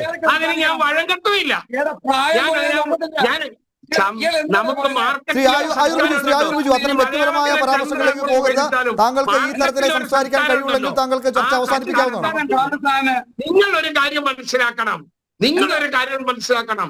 കേരളത്തിന്റെ മുഖ്യമന്ത്രിയാകുന്നതിന് മുമ്പ് പ്രതിപക്ഷ നേതാവായിരുന്ന 100 കണക്കിന് വിഷ്വൽസ് തരാം. എന്തെല്ലാണ് ഈ കരിങ്കൊടി പ്രകടനത്തെ കുറിച്ച്, അല്ലെങ്കിൽ ആ രൂപത്തിലുള്ള ആ കരിങ്കൊടി പ്രതിഷേധ പ്രകടനങ്ങളെ അതിനെ പ്രകീർത്തിക്കുകയും അതിനെ ആ രൂപത്തിലല്ല ഇങ്ങനെയാണ് കാണേണ്ടി വരുന്നതെന്ന് പറഞ്ഞ മഹാനായ വലിയ കാരണഭൂതനായ എന്താ പറയുന്നത്, ഇപ്പൊ ഒരു പേരുണ്ട്, ഞാൻ പറയുന്നില്ല, ആ മഹാത്മാ ആ വായി നിങ്ങൾ ചിത്രീകരിക്കുന്ന മനുഷ്യൻ പറയുന്നത് എന്താണ്? അതെല്ലാം ജീവൻ രക്ഷയുടെ ഭാഗമാണ്. മുഖ്യമന്ത്രി ഒരു പുതിയ കണ്ടുപിടുത്ത ജീവൻ രക്ഷ. അപ്പോൾ ഇങ്ങനെ പറയുന്ന ശുദ്ധ നുണ പറയുന്ന ഇന്ത്യയുടെ ചരിത്രത്തിൽ ഇത്രമാത്രം കൊള്ള നടത്തിയ, അത് മുഖ്യമന്ത്രിയുടെ ഓഫീസും വീടും കേന്ദ്രീകരിച്ച് കൊള്ള നടത്തിയ ഒരു ഭരണകൂടത്തെ കാണിച്ചു തരാമോ? കൊള്ള നടത്തിയ തെളിവുകൾ സഹിതം ഇത്രമാത്രം കൊള്ള നടത്തിയ ഒരു ഗവൺമെന്റിനെ, ഒരു മുഖ്യമന്ത്രിയെ കാണിച്ചു തരാമോ? കേരളത്തിന്റെ ചരിത്രത്തിൽ, അല്ലെ ഇന്ത്യയുടെ ചരിത്രത്തിൽ ഏതെങ്കിലും മുഖ്യമന്ത്രിമാരുടെ പ്രിൻസിപ്പൽ സെക്രട്ടറിമാർ ഇത്രമാത്രം കള്ളക്കടത്ത്, ദേശവിരുദ്ധ പ്രവർത്തനം, നിയമവിരുദ്ധ പ്രവർത്തനം ഒരു ഓഫീസിൽ മുഖ്യമന്ത്രിയുടെ പ്രതിനിധിയായിരുന്ന്, മുഖ്യമന്ത്രിയുടെ പ്രിൻസിപ്പൽ സെക്രട്ടറി ആയിട്ടിരുന്ന ഒരു ചരിത്രം കേരള ചരിത്രത്തിൽ, ഇന്ത്യയുടെ ചരിത്രത്തിൽ ഏതെങ്കിലും സംസ്ഥാനത്ത് അല്ലെങ്കിൽ കേരളത്തിലെ മുഖ്യമന്ത്രിമാരുടെ ഭരണകാലഘട്ടത്തിൽ കാട്ടിത്തരാമോ? ഇത് സത്യമല്ലേ? ഇത് ജനമനസ്സുകളിലേക്ക് പതിഞ്ഞു പോയിട്ടുള്ളതല്ലേ? ശ്രീ ശുക്കൂർ, അങ്ങനെ അങ്ങ് മുഖ്യമന്ത്രിയെ കാണടച്ച് ആക്ഷേപിക്കരുത്. ഈ കേരളത്തിന്റെ അതിർത്തി വിട്ടാളികളൊക്കെ ഒരു മുന്നണിയാണ്. ഡൽഹിയില് എംപിമാരുടെ ലിസ്റ്റൊക്കെ പരിശോധിക്കുമ്പോൾ അടുത്ത ലോക്സഭാ തെരഞ്ഞെടുപ്പ് കഴിയുമ്പോൾ പ്രതിപക്ഷ സ്ഥാനത്ത് നിങ്ങളുടെ കക്ഷികളെ ഒരുമിച്ചിരിക്കേണ്ടതാണ്. അതുകൊണ്ട് അങ്ങനെ കാണടച്ച് ആക്ഷേപിക്കരുത്. ഞങ്ങളുടെ രക്തമോട്ടമുള്ള സിരകൾ, അതിന്റെ ഭാഗമായി പ്രവർത്തിക്കുന്ന കരങ്ങൾ, ആ വിരലുകൾ, ആ വിരൽത്തുമ്പിലുള്ള കറുത്ത കൊടിയും ത്രിവർണ്ണ പതാകയും വെച്ച് ഇനിയും ആര് ജനാധിപത്യ ദർശനം നടത്തിയാലും, ആര് ഭരണഘടനാ പ്രവർത്തനം നടത്തിയാലും, അത് മുഖ്യമന്ത്രിയായാലും പ്രധാനമന്ത്രിയായാലും പ്രതിഷേധിച്ചിരിക്കും. ആ പ്രതിഷേധത്തിന്റെ ഭാഗമായി എല്ലാ ലോക്സഭാ അംഗങ്ങളെയും പുറത്താക്കിക്കൊണ്ട് പ്രധാനമന്ത്രി പോയാലും, എല്ലാ നിയമസഭാ അംഗങ്ങളെയും പുറത്താക്കിക്കൊണ്ട് മുഖ്യമന്ത്രി പോയാലും, അവിടെ ഞങ്ങളുടെ പ്രതിഷേധം, ഞങ്ങളുടെ പോരാട്ടം സ്വാതന്ത്ര്യ സമരകാലങ്ങളിൽ തുടർന്നതുപോലെ തന്നെ ഇപ്പോഴും തുടരും. ഒരു സംശയം. അതുകൊണ്ട് തൃശ്ശൂരിനെ മറ്റൊരു രൂപത്തിൽ കണ്ട് അങ്ങനെ തൃശ്ശൂരിൽ അങ്ങനെ എന്താണ് വലിയൊരു മഹാത്മാവാണ് വന്നിരിക്കുന്നത്, ഏത് വാക്കാണ്, ഏത് എന്താ പറയുന്ന ഗ്യാരണ്ടിയാണ് 10 വർഷം തികയാൻ പോകുന്ന പ്രധാനമന്ത്രിയായ നരേന്ദ്രമോദി പാലിച്ചിട്ടുള്ളത് എന്ന് പറയാമോ? ഏത് കൃത്യമായി ഗ്യാരണ്ടി പറഞ്ഞിരുന്നു. ശ്രീ ശുക്കൂർ, താങ്കളിലേക്ക് മടങ്ങിയെത്താം. താങ്കളുടെ ആരോപണങ്ങൾക്ക് താങ്കളുടെ മറുപടി ഉണ്ടാകും. ശ്രീ ശുക്കൂർ, ചെറിയ ഇടവേളയ്ക്ക് ശേഷം മടങ്ങിയെത്താം. ചെറിയ ഇടവേള.